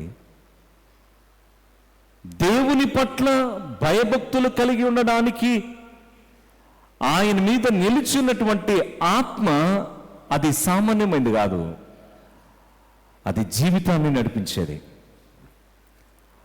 అలాంటి దైవాన్ని గురించి సిమియోను తెలుసుకొని నీతిని అనుసరిస్తున్నాడు. నీతిని అనుసరించడం అంటే దేవునిపై సంపూర్ణంగా ఆధారపడి బ్రతకడమే. ఆధారపడి బ్రతకడం అంటే ఆయన మీద పూర్తి నమ్మకత్వాన్ని చూపించడమే. నీకొచ్చిన కష్టంలో నీవు దేవుని మీద సంపూర్ణంగా ఆనుకోవడానికి ప్రయత్నం చేస్తే ఆ నమ్మకత్వాన్ని బట్టి దేవుడు నీకు సహాయము చేస్తాడు. అది ఎరిగిన వ్యక్తి సిమియోను. అది తెలుసుకున్నటువంటి వ్యక్తి సిమియోను. దేవునిపై మనము సంపూర్ణముగా ఆధారపడి బ్రతికే కొలది దేవుని యొక్క నడిపింపులో మనం ఉంటాం. దేవుడు అన్నిటినీ సహాయం చేయడానికి ఇష్టపడతాడు. సిమియోను ఒక విధంగా వృద్ధాప్యములో ఉన్న వ్యక్తి. ఆ వృద్ధాప్యంలో ఉన్నటువంటి వ్యక్తి దేవునిపై ఆధారపడుతున్నాడు. ఈరోజు మనం చూస్తే సమాజంలో చాలామంది వృద్ధాప్యంలో ఎవరొకరి మీద ఆధారపడుతూ ఉంటారు. కొంతమందిని బిడ్డలు తల్లిదండ్రుల్ని అనాథాశ్రయాలకు తరలిస్తూ ఉంటారు. అది కూడా మనకు తెలుసు. జ్ఞానం లేని పనులు ఇవి. వారు ఎవరి మీదో ఆధారపడాలి. కని పెంచి పోషించి నడిపించి జీవితాన్ని ఇచ్చినటువంటి తల్లిదండ్రులు చూడలేని ఆ దౌర్భాగ్యమైనటువంటి జీవితం. నీకు ఎంత ఆస్తున్నా ఏం ప్రయోజనం నువ్వు చూడలేకపోతే? ఆలోచన చేయాలి ఇవన్నీ కూడా. సిమియోను ఎవరిపై ఆధారపడుతున్నాడు? దేవునిపై ఆధారపడుతున్నాడు. దేవునిపై ఆధారపడడం నేర్చుకునేవారు మనుషులను ఆధారం చేసుకోరు. దేవుణ్ణి అడుగుతూ ఉంటారు. ఇది మొదటి గుణం సిమియోనులో. రెండవ గుణాన్ని చూద్దాం. అతడు నీతిమంతుడు మాత్రమే కాదు, అతడు ఒక భక్తిపరుడు అని రాయబడింది. డివోటీ, చాలా భక్తిపరుడు. భక్తి అనేది ఏ విషయాల మీద భక్తి? నిర్జీవమైనటువంటి వాటి మీద భక్తినా, జీవమును కలిగించే వాటి మీద భక్తినా? చాలామంది లోకంలో నిర్జీవమైన వాటి మీద భక్తిని చూపిస్తున్నారు, నిజమైన వాటి మీద భక్తిని చూపించటం లేదు. సిమియోనుకున్నటువంటి విధానము, సిమియోనుకున్నటువంటి గుణం ఏంటంటే దేవుని పట్ల భక్తి కలిగి జీవించటం. ఆ భక్తి నీకు జ్ఞానోదయాన్ని కలిగిస్తుందా లేదా ఆలోచన చేసుకోవాలి. భక్తి అంటే ఏదో దేవుణ్ణి మనము పూజించే విధానం మాత్రమే కాదు. భక్తి అనేది ఆత్మకు సంతృప్తిని కలిగించాలి, ఆత్మను బలపరిచేదిగా ఉండాలి.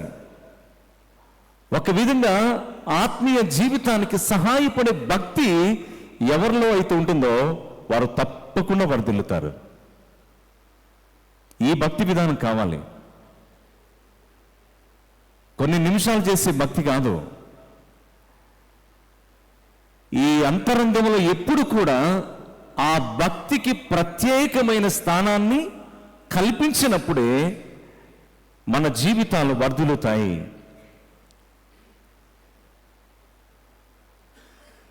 సిమియోనుకున్నటువంటి భక్తి ఏంటంటే మెస్సియా వస్తాడు, ఆయన పట్ల ఒక విధమైనటువంటి భక్తిని చూపిస్తున్నాడు అనుకుంటున్నాను ఇక్కడ. ఎందుకంటే అప్పటి వరకు యెహోవా దేవుని ఆరాధిస్తున్నటువంటి వారు మెస్సియా కోసం ఎదురు చూస్తున్నారంటే ఆయన చేయబోతున్న కార్యాలను గురించి ప్రత్యేకంగా ఎరిగినటువంటి వ్యక్తి. నిజమైన భక్తి మనలో ఉండాలి. భక్తి ఎప్పుడు కూడా మనలను దైవ భయానికి దగ్గరగా నడిపిస్తుంది, దేవునికి భయపడేటట్లుగా నడిపిస్తుంది. డివోటీ అని 10 మంది చెప్పనవసరం లేదు. నీలో ఉన్న భక్తి నీ జీవితాన్ని సంపూర్ణంగా నడిపించేదిగా ఉండాలి. అన్నిటిలో కూడా ఆత్మీయతలో కానీ, భౌతికంగా జీవన విషయంలో కానీ, మానసికంగా ఆలోచించే విషయంలో కానీ, ఏ విషయంలోనైనా ఆ భక్తి నీకు క్షేమమును కలిగించేటట్లుగా, ఆరోగ్యాన్ని ఇచ్చేటట్లుగా, ఆనందాన్ని కలిగించేటట్లుగా, మహా సంతోషాన్ని కలిగించే భక్తే కావాలి. భయము లేని భక్తి అది వృధా.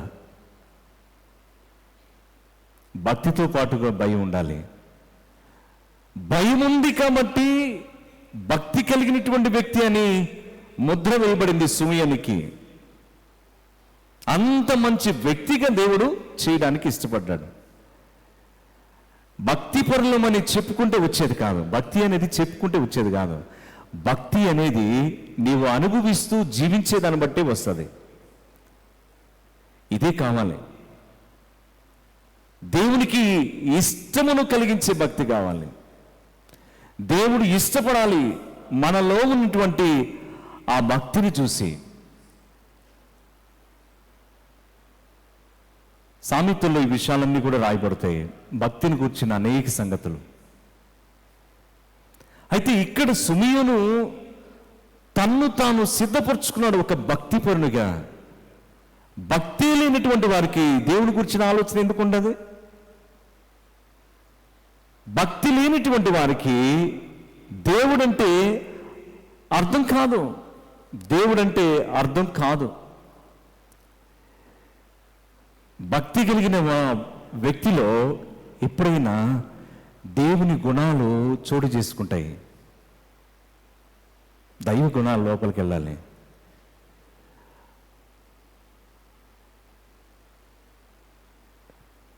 మనం చాలా సందర్భాల్లో ఆ విషయాలు చూస్తుంటాం. దేవాలయంలోనికి వెళ్ళి భక్తిని చూపించిన వ్యక్తులు ఉన్నారు. దేవాలయం వెలుపల వెళ్ళి భక్తిహీనమైనటువంటి జీవితాన్ని చూపించిన వాళ్ళు ఉన్నారు. భక్తి అనేది మందిరానికి పరిమితమయ్యేది కాదు. భక్తి అనేది మందిరానికి పరిమితమయ్యేది కాదు. ఇది జీవితాంతం నీలో నివసించేది. అది భక్తి అంటే. దేవుని గూర్చినటువంటి చింతన కలిగి ఉండడం, దేవుని గూర్చినటువంటి ఆలోచన కలిగి ఉండడం. ఇక్కడ ఒక రకమైనటువంటి భక్తి, బయటికి వెళ్ళిన తర్వాత ఒక భక్తి కాదు. దేవుడు ఒకే విధమైన భక్తిని కోరుకుంటాడు. ఎందుకు ఆలోచన చేస్తే మందిరంలోకి వచ్చినటువంటి ఇద్దరు వ్యక్తుల యొక్క భక్తిని చూడాలి. స్వనీతితో భక్తిని చూపిస్తున్న వ్యక్తి ఒక వ్యక్తి, దేవునిని ఆధారం చేసుకుని భక్తిని చూపిస్తున్న వ్యక్తి మరొకడు. ఒకరు ట్యాక్స్ కలెక్టర్, మరొక వ్యక్తి పరిసయ్యుడు. ఒక వ్యక్తి ధర్మశాస్త్రమందు ప్రావీణ్యత కలిగిన వ్యక్తి, మరొక వ్యక్తి సామాజికంగా నైపుణ్యత కలిగిన వ్యక్తి, సంపాదనలో దిట్ట. ఇద్దరు కూడా మనం ఆలోచన చేస్తే తక్కువ వాళ్ళమేం కాదు. మందిరంలోకి వచ్చిన తర్వాత వారి విధానాలు మారిపోయాయి. సుమయోను అలా చేయటం లేదు. సుమయోనులో బలహీనమును కలిగించే భక్తిని అనుసరించటం లేదు. పరిశీలన ఏమంటున్నాడంటే, నేను చేస్తున్న భక్తి ఎవరు చేయరు ప్రభువా అని దేవుడికే చెప్తున్నాడు అన్నమాట.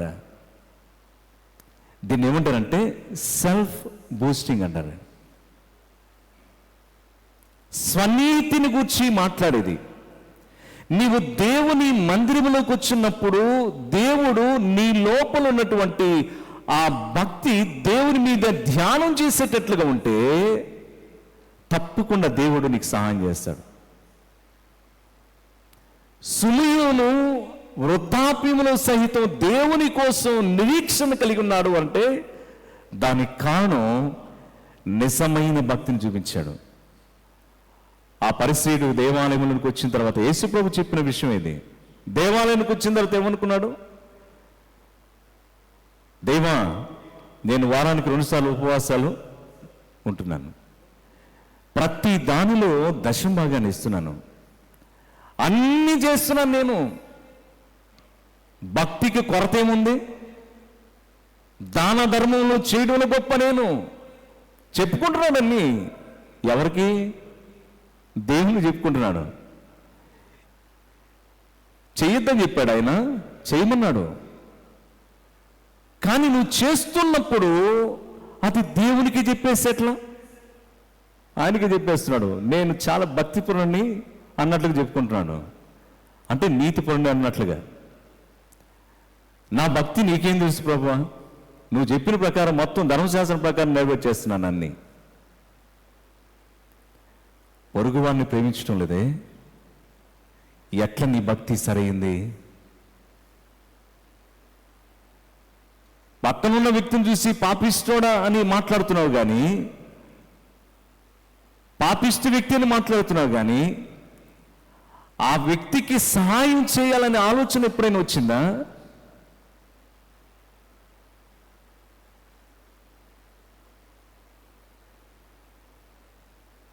గొప్ప చెప్పుకోవడం అయిపోయింది తనకి. నేను అది చేస్తున్నాను, ఇది చేస్తున్నానని. ఈ భక్తి దేవునికి ఇష్టమైంది కాదు. దేవుని దృష్టిలో ఉన్న వ్యక్తే నిజమైన భక్తిపరుడు. దేవుని దృష్టిలో ఉండాలి మనం. మనుషుల దృష్టిలో కనిపించే విధానం కాదు, దేవుని దృష్టిలో మనము కనిపించాలి. దేవుని దృష్టిలో కనిపించాలి. దేవునికి చెప్పుకుంటే కాదు. ఆయన అంతా ఎరిగినవాడు, అందరినీ ఎరిగినవాడు. వేల సంఖ్యలో, లక్షల మంది, కోట్ల సంఖ్యలో ఉన్న జనాభాలో ప్రతి వ్యక్తి యొక్క వ్యక్తిత్వాన్ని ఎరిగినవాడు ఆయన. అలాంటి ఆయనకే మనం సలహాలు ఇస్తూ ఉంటాం. మన భక్తి ఎప్పుడు కూడా మనం అనుసరిస్తున్న భక్తి అది మోక్షాన్ని తీసుకుని దేవునిని అనుసరించిన భక్తి మోక్షానికి మనలను తీసుకువెళుతుంది. ఈ సుంకరి అంటున్నాడు, దేవా పాపినే నన్ను. ఒకే మాట. భక్తి పెంచుకోవాలంటే నా స్థితిని నేను మొదలు చూసుకోవాలి. నేను ఏ స్థితిలో బ్రతుకుతున్నానో తెలుసుకోవాలి. అప్పుడు పాపం నుంచి బయటపడాలని ఆశపడతాం, నిజమైన భక్తిలోనికి వస్తాం. యెహోవా ధర్మశాస్త్రమునందు ఆనందించచ్చు, దివారాత్రములు దాన్ని ధ్యానించువాడు ధన్యుడు అని రాయబడింది. వాక్యము మన మనస్సులో ఉన్నప్పుడు, వాక్యం మనలో ఉన్నప్పుడు, వాక్యం మనలను పరిపాలన చేస్తున్నప్పుడు ఖచ్చితంగా ఆ భక్తి మనకు ఎప్పుడు సహాయము చేస్తూనే ఉంటుంది. రెండవ గుణం సిమియోనులో, అతడు ఒక భక్తిపరుడు. మూడవ చూద్దాం, ఇశ్రాయేలు యొక్క ఆదరణ కొరకు కనిపెట్టువాడు.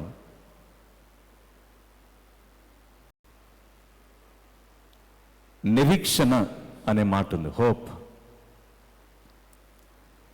మెస్సియా కొరకు ఎదురు చూస్తున్నాడు, మెస్సియా రాకడ కొరకు ఎదురు చూస్తున్నాడు. ఇశ్రాయేలీయుల యొక్క ఆదరణ నిమిత్తం తన ప్రజలు దుఃఖంలో ఉన్నారు, తమ ప్రజలు బాధాకరమైన స్థితిలో ఉన్నారు, వారికి ఆదరణ కలగాలి.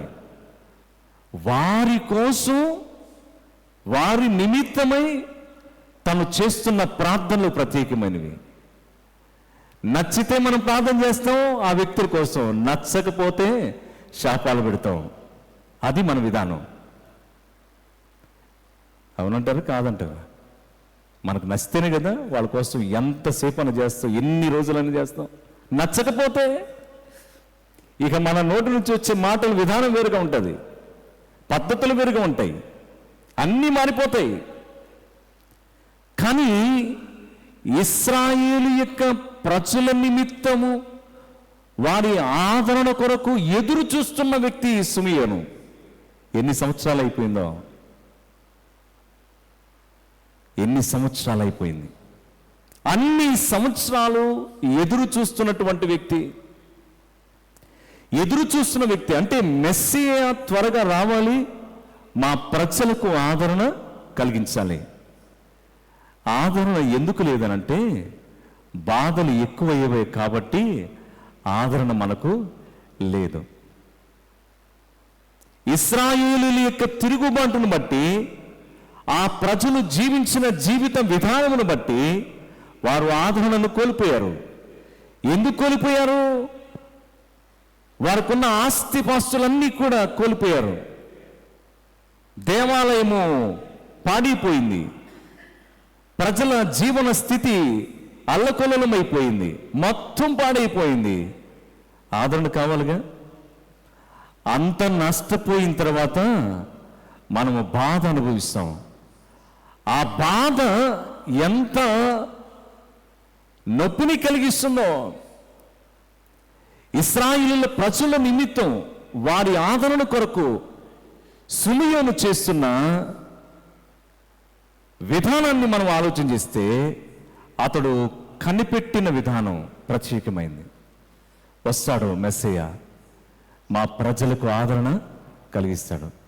ఈరోజు మెస్సియా వచ్చాడు, ఆదరణను కలిగిస్తున్నాడు. కానీ మనం ఇంకను పాపములోనే జీవిస్తే ఆదరణ ఉండదు. దేవుని కోసం ఎదురు చూడాలి, ఆయన త్వరగా రాబోతున్నాడని.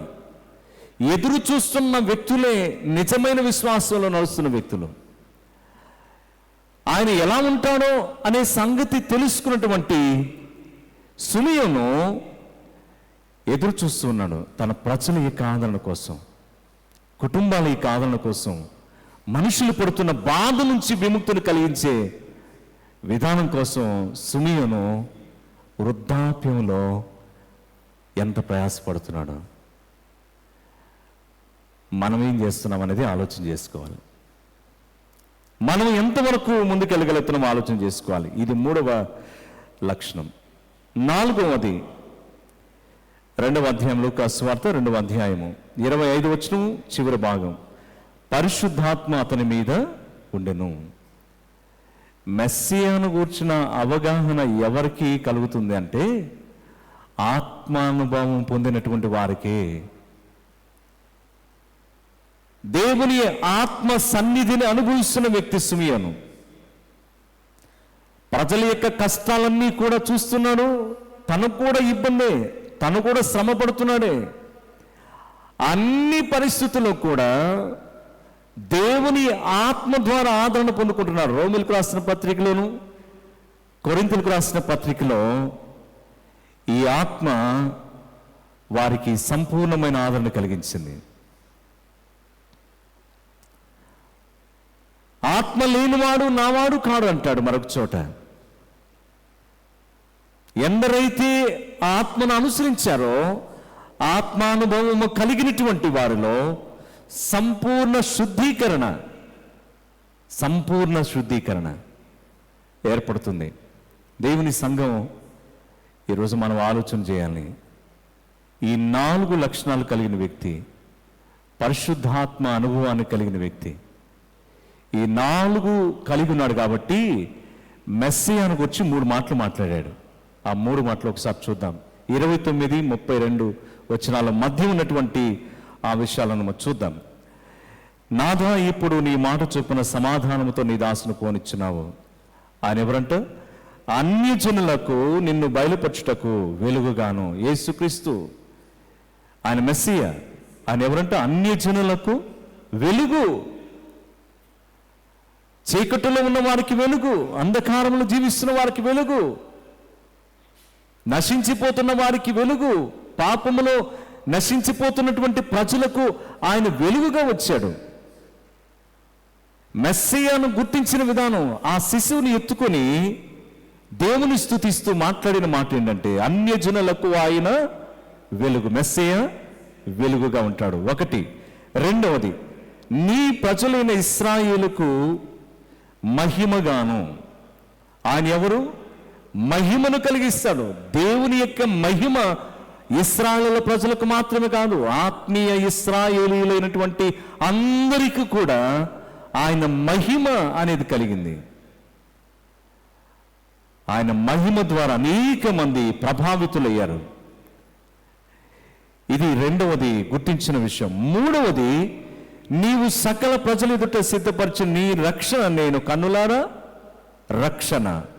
1 అన్ని జనులకు వెలుగు, 2వది ఇశ్రాయేలీయులకు ఏంటంట?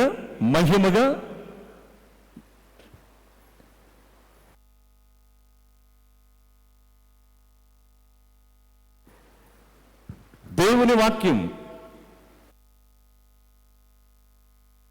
దేవుని వాక్యాన్ని ఆలోచన చేస్తే ఆయనకున్నటువంటి గొప్పతనం అదే, ఆయన శక్తి అలాంటిదే. మిగతా వారు జాగ్రత్తగా వినండి, వాళ్ళు చూసుకుంటారు. Please be seated.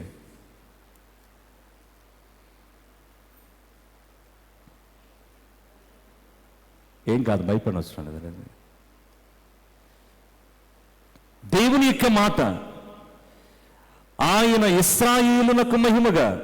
3వది, సర్వమానవాళి యొక్క పాపముల నిమిత్తమై నశించిపోతున్న ప్రజలను రక్షించడానికి రక్షకుడుగా ఉన్నాడు ఈయన. నేను కన్నులారా చూశాను.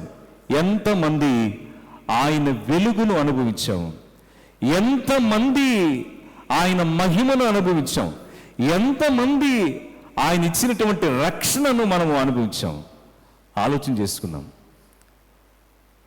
లుక్ హియర్, ఏమి ఇబ్బంది లేదు, చూడండి. ఈ 3 కన్నులారా చూసిన సిమియోను మనం ఎలా చూస్తున్నాం, ఆయన్ని ఎలా చూడగలుగుతున్నాం? పవిత్రమైన జీవితం ఏ వ్యక్తిలో అయితే ఉంటుందో, ఎవరైతే నీతి పరులుగా ఉంటారో, ఎవరైతే భక్తి పరులుగా ఉంటారో, ఎవరైతే నిరీక్షణ కలిగి ఉంటారో, ఎవరైతే పరిశుద్ధాత్మ అనుభవాన్ని కలిగి ఉంటారో, వారు మెస్సియా రాకడను గుర్తించగలరు. ఆయన గుణాలు వారికి అర్థమవుతాయి. చివరిగా ఒక మాట చెప్పి ముగిస్తాను. చూడండి, హెబ్రీయులకు రాసిన పత్రికలో 2వ అధ్యాయంలో ఆయన వచ్చిన కారణాన్ని గురించి మాట్లాడుతూ 14-15 వచనాలు ఒకసారి బైబిల్ తెరుద్దాం. అందరూ కూడా బైబిల్ తెరిచి 14, 15 వచనాలను చూద్దాం.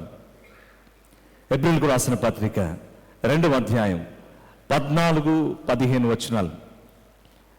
కాబట్టి ఆ పిల్లలు రక్తమాంసములు గలవారైనందున ఆ ప్రకారమే మరణము యొక్క బలము గలవానిని, అనగా అపవాదిని మరణము ద్వారా నశింప చేయుటకును, జీవిత కాలమంతియు మరణ భయము చేత దాస్యమునకు లోబడిన వారిని విడిపించుటకును ఆయన కూడా రక్తమాంసములో పాలువాడైన. ఎవరైనా మెస్సియా. ఎవరిని రక్షించడానికి, ఎవరిని బాగు చేయడానికి? అపవాది యొక్క మరణము ద్వారా బంధించేశాడు. నువ్వు చస్తే మేలు, అది అపవాది యొక్క మోటో. మరణం, మనుషుల్లో మరణ భయాన్ని కలిగించడం, మరణ భీతి లోపల ప్రవేశపెట్టడం. వానుకున్నటువంటి బలం అపవాదికి ఒకటే, మరణం. దానిని నశింపచేయడానికి యేసుక్రీస్తు ప్రభు ఈ భూమి మీదకి మెస్సియగా అవతరించాడు.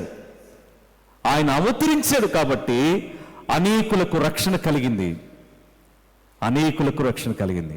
దేవుని బిడ్డలుగా ఈరోజు మనం ఆలోచించాల్సింది, ఆయన మనతో ఉన్నాడు. ఆయన రాకడ మనల్ని ఏ విధంగా బలపరిచిందో తెలుసుకోవడానికి.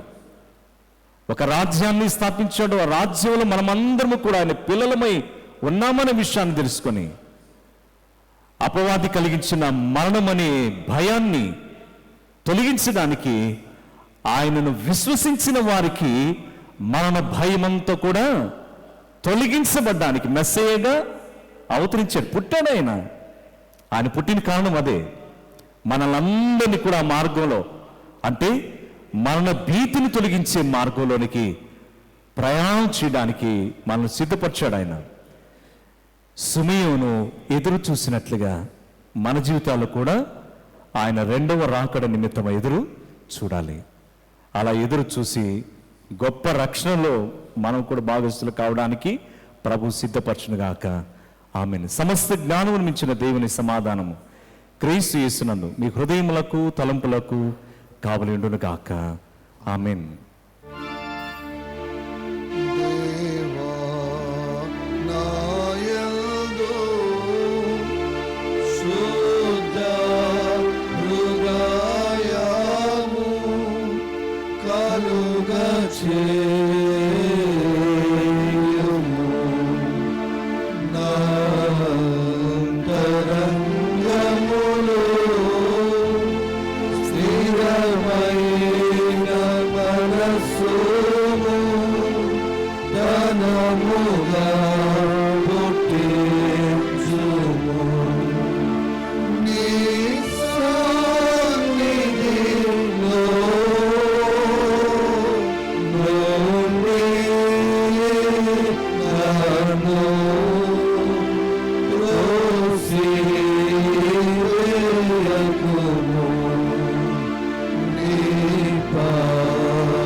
తండ్రి, నీకే స్తుతి స్తోత్రం చెల్లించుకుంటున్నాం.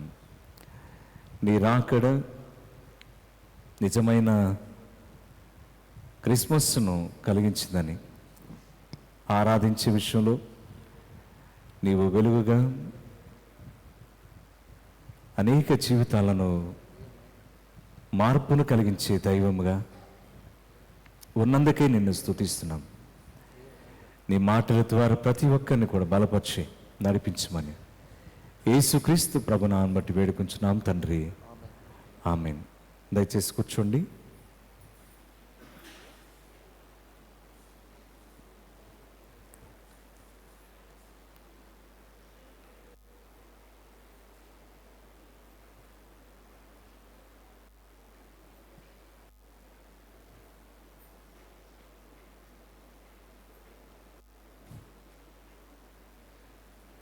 కీర్తన సంఖ్య ఉజ్జీవ కీర్తనలో 18వ పాటను పాడుకుందాం.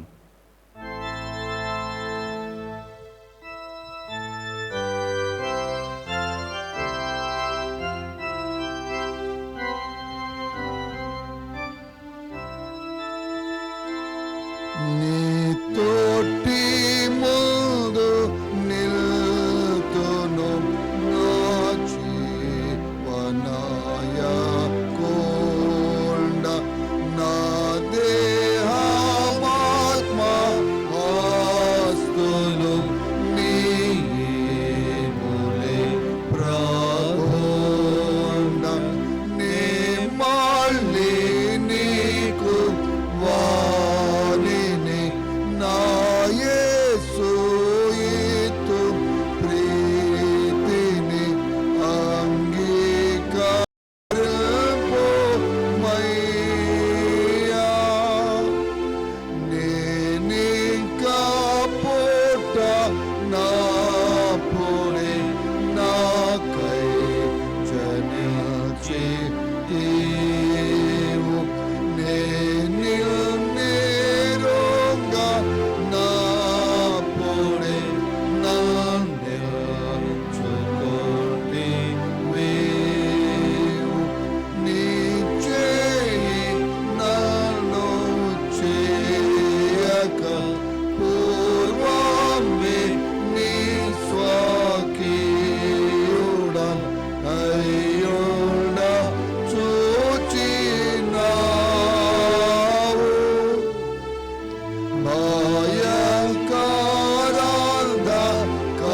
భయంకరాంధకారము నల్చుని తెచ్చే సావు, సూర్యుడవై వెలుగును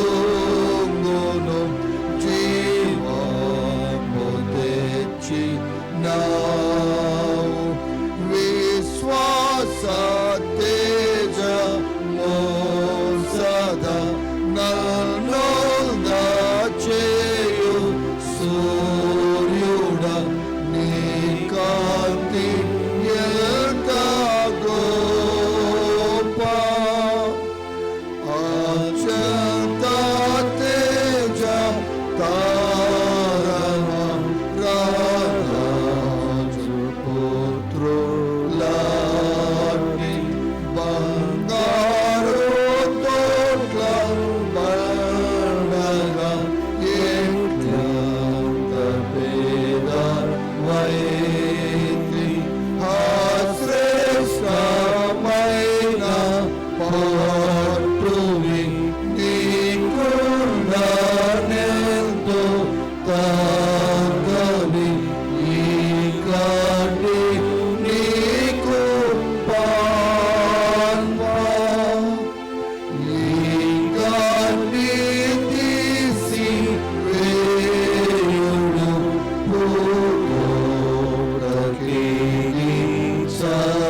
అందరూ లేచి నిలబడి ప్రార్థన, ప్రభు నేర్పిన ప్రార్థన ఆశీర్వాదములతో ముగింపు కీర్తనగా 80వ కీర్తన 4వ చరణంతో ఆరాధనను ముగించుకుందాము. ప్రార్థించుకుందాం.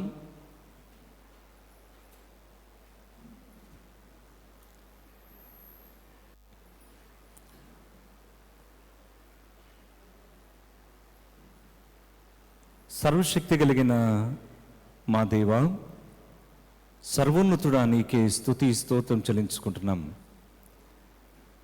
సమస్తాన్ని కలుగు చేసి మానవునికి నీవిచ్చిన జీవితాన్ని బట్టి స్తుతిస్తూ ఉన్నాం. సర్వమానవాళి రక్షణ నిమిత్తమై చేసిన కార్యమును బట్టి నీకే స్తుతి వందనాలు.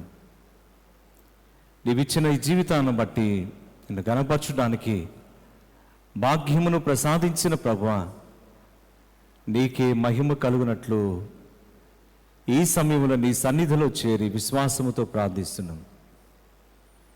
మమ్మను ఎరిగిన దేవా, మా జీవితాలకు తగినట్లుగా సహాయకుడా నీకే వందనాలు.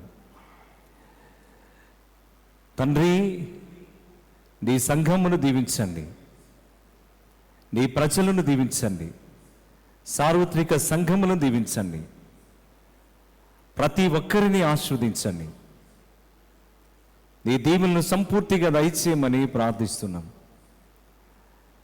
సంఘమును బట్టి ప్రార్థిస్తూ ఉండగా బలపరచండి. దక్షిణాంధ్ర లూథరన్ సంఘమును, సంఘ అధ్యక్షుని, సంఘ కాపులను, నాయకులను, అధికారులను, సేవకులను, పరిచారకులను, బైబిల్లను, పెద్దలను దీవించమని వేడుకొంచున్నాం. నీవిచ్చినటువంటి సేవా జీవితం బట్టి నీకు వందనాలు. సంవత్సరం వెంబడి సంవత్సరం నీ దయను చూపించడానికి, నీ కృపకు పాత్రలు కావడానికి సమయాన్ని ఇస్తున్న దేవానికి వందనాలు. నీ దయతో నింపండి ప్రభువా. స్థానిక సంఘమును బట్టి ప్రార్థన చేస్తున్నాం. సంఘములో ఉన్న పరిచర్యల కొరకు కార్యవర్గమును, ఉమ్మడి సమాజమును, యవన సమాజమును, సండే స్కూల్ పరిచర్యను, దేవాలయపు సేవను, సంగీత పరిచర్యను, మీడియాల ద్వారా జరిగే పరిచర్యను దీవించమని ప్రార్థిస్తున్నాం. తండ్రి, నీ రెక్కల చాటున దాచి ఉంచండి, మేలుతో నింపండి, ప్రతి అవసరతను తీర్చమని వేడుకుంటున్నాం. మా తండ్రి, నీ దయతో నింపండి. సంఘములో ఉన్న ప్రతి కుటుంబము దీవించబడినట్లుగా సహాయం చేయండి. ఈ సంవత్సరములో ఈ ముగింపు ఆదివారపు ఆరాధన తండ్రి, నీవే ఇప్పటి వరకు సంవత్సరం పాటుగా జరిగించినటువంటి ఈ ఆరాధనలో చేసిన సహాయమును బట్టి నీకు వందనాలు. ఎన్ని కష్టాలు, ఎన్ని శోధనలు, ఎన్ని శ్రమలు, ఎన్ని మానసికమైనటువంటి పరిస్థితులు, వాటినన్నిటి నుంచి నీ ప్రజలను తప్పించినందుకు నిన్ను స్తుతిస్తూ ఉన్నాం. దీవించండి, బలపరచండి. తండ్రి, ప్రత్యేకించి అనారోగ్యంతో బాధపడుతున్న నీ బిడ్డల కొరకు ప్రార్థన చేస్తున్నాం. నీ దాసురాలు, నీ తండ్రి, నీ బిడ్డను జ్ఞాపకం చేసుకోండి. తల్లి సరోజనమ్మ గారిని బట్టి ప్రార్థిస్తున్నాం. తల్లి కావలసిన స్వస్థతని ఇవ్వండి. అలాగే తీవ్రమైన జ్వరాలతో బాధపడుతున్న బిడ్డల కొరకు ప్రార్థన చేస్తున్నాం. అనేక మంది వాతావరణ పరిస్థితులను బట్టి కలుగుతున్న ఆటంకాల నుంచి నీ తప్పించండి. నీ దాసుడు మా ప్రభువా మహిపతి గారిని బట్టి ప్రార్థన చేస్తున్నాం. తనకున్న బలహీనతను సంపూర్ణంగా విడుదల దయచేయండి. నీవే స్వస్థతను దయచేయండి, నూతన శక్తిని దయచేయండి. కాలుకు తగిలినటువంటి గాయమును బట్టి ఇబ్బంది పడుతున్న నిరోష్ రజనీకిని బట్టి నీ కుమారుని బలపరచండి, స్వస్థపరచండి. ఎంతమంది వివిధ సమస్యలతో ఉన్నారు, వారందరికీ స్వస్థతనివ్వండి. ప్రభువా, నీ వైపు చూస్తూ ఉండగా ఆరోగ్యమును దైత్యమును వేడుకుంటున్నాం. సకల విధములైనటువంటి పరిస్థితులన్నిటిని కూడా మార్చమని ప్రార్థన చేస్తున్నాం. దేవా, వృద్ధాప్యం మొదలుకొని చిన్న బిడ్డల వరకు నీవు తోడుగా ఉండమని వేడుకొంచున్నాం. నీ సన్నిధిని వారికి ఉంచండి. ప్రతి బిడ్డను ఆశీర్వదించమని వేడుకొంచున్నాం. మా ప్రభువా, దినానికి నీ కృపను చూపించి నడిపించండి. మేలుతో నింపమని వేడుకుంటున్నాం. అక్కర్లను తీర్చమని వేడుకుంటున్నాం. దేవా, జరిగే ఆరాధనలను దీవించండి. ప్రతి సమయాన్ని ఆశీర్వాదక్రమంగా సిద్ధపరచండి. ప్రతి కుటుంబాన్ని బలపరచండి. ప్రతి అవసరతను తీర్చండి. ఎవరికి ఎటువంటి సమస్యలు ఉన్నాయో, శ్రమలు ఉన్నాయో వాటినన్నిటి నుంచి విడుదల దయచేయండి. నిన్ను ఆరాధిస్తూ ఉండగా వాటినన్నిటిని పోగొట్టుకోవడానికి సహాయం చేయండి. ప్రతి కుటుంబం మీకు అవసరతలను తీర్చి మహిమ ఘనత ప్రభావములు నీవే పొందమని దేవా, నిన్ను ఆశ్రయిస్తున్నటువంటి నీ బిడ్డలను దీవెనకరముగా మార్చండి. ప్రతి విషయంలో సహాయం చేసి నీవే కృప చూపించమని వేడుకొని ప్రార్థిస్తూ చేరువచ్చిన వారందరినీ కూడా దీవించండి. దేశమును, దేశాధినేతలను జ్ఞాపకం చేసుకోండి. పరిపాలనలో నీవే సహాయం చేయండి. ప్రతి కుటుంబాన్ని ఆశీర్వాదకరముగా చేయమని దేవా, ఈ సమయంలో నీ సన్నిధానంలో చేరి విశ్వాసముతో ప్రార్థిస్తూ ఉండగా ప్రార్థనలకు తగిన జవాబును దయచేయండి. యేసుక్రీస్తు ప్రభునామమును బట్టి వేడుకుంటున్నాము తండ్రి, ఆమేన్. పరలోకమందున్న మా తండ్రి, నీ నామం పరిశుద్ధపరచబడును గాక, ఈ రాజ్యం వచ్చును గాక, నీ చిత్తం పరలోకమందు జరుగుచున్నట్లు భూమి జరుగును గాక. మనది ఆహారం నేడు మాకు దయచేయము. మాడల అపరాధం చేసిన వారిని మేము క్షమించిన ప్రకారం అపరాధం క్షమించము. మమ్మల్ని శోధన తేక దుష్టము తప్పించము. రాజ్యము, శక్తియు, మహిమయు నిరంతరం నీవైనవి.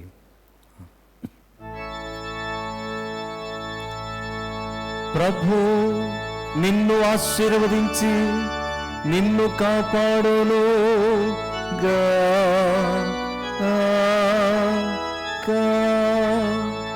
ప్రభు నీకు తన ముఖమును ప్రకాశింపచేసి నిన్ను కరుణించును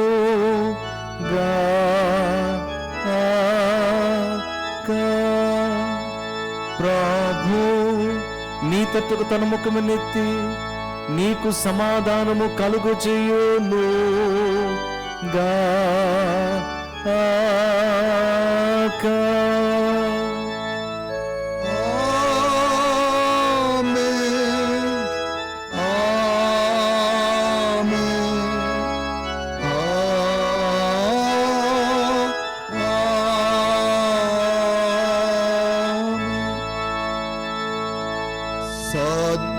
సద్భక్తులు స్తుతించిన అసాధ్యుగా మీరే ఈ వేళనే నిజముగా హతగలించెలే నేడెల్లి సమాధానము వ్యాపించుచుండును.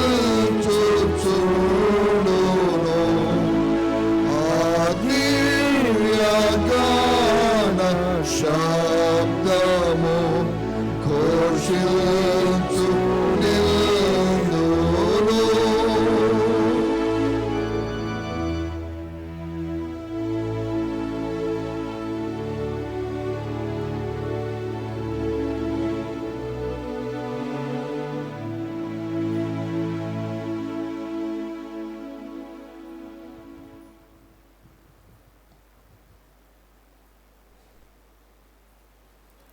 అందరికీ మరొకసారి హృదయపూర్వకమైన వందనాలు తెలియజేస్తున్నాం. 31వ తారీఖున జరిగే ఆరాధనలో కుటుంబాలతో పాల్గొనండి. దేవుని యొక్క ఆశీర్వాదం పొందుకోండి. Thank you.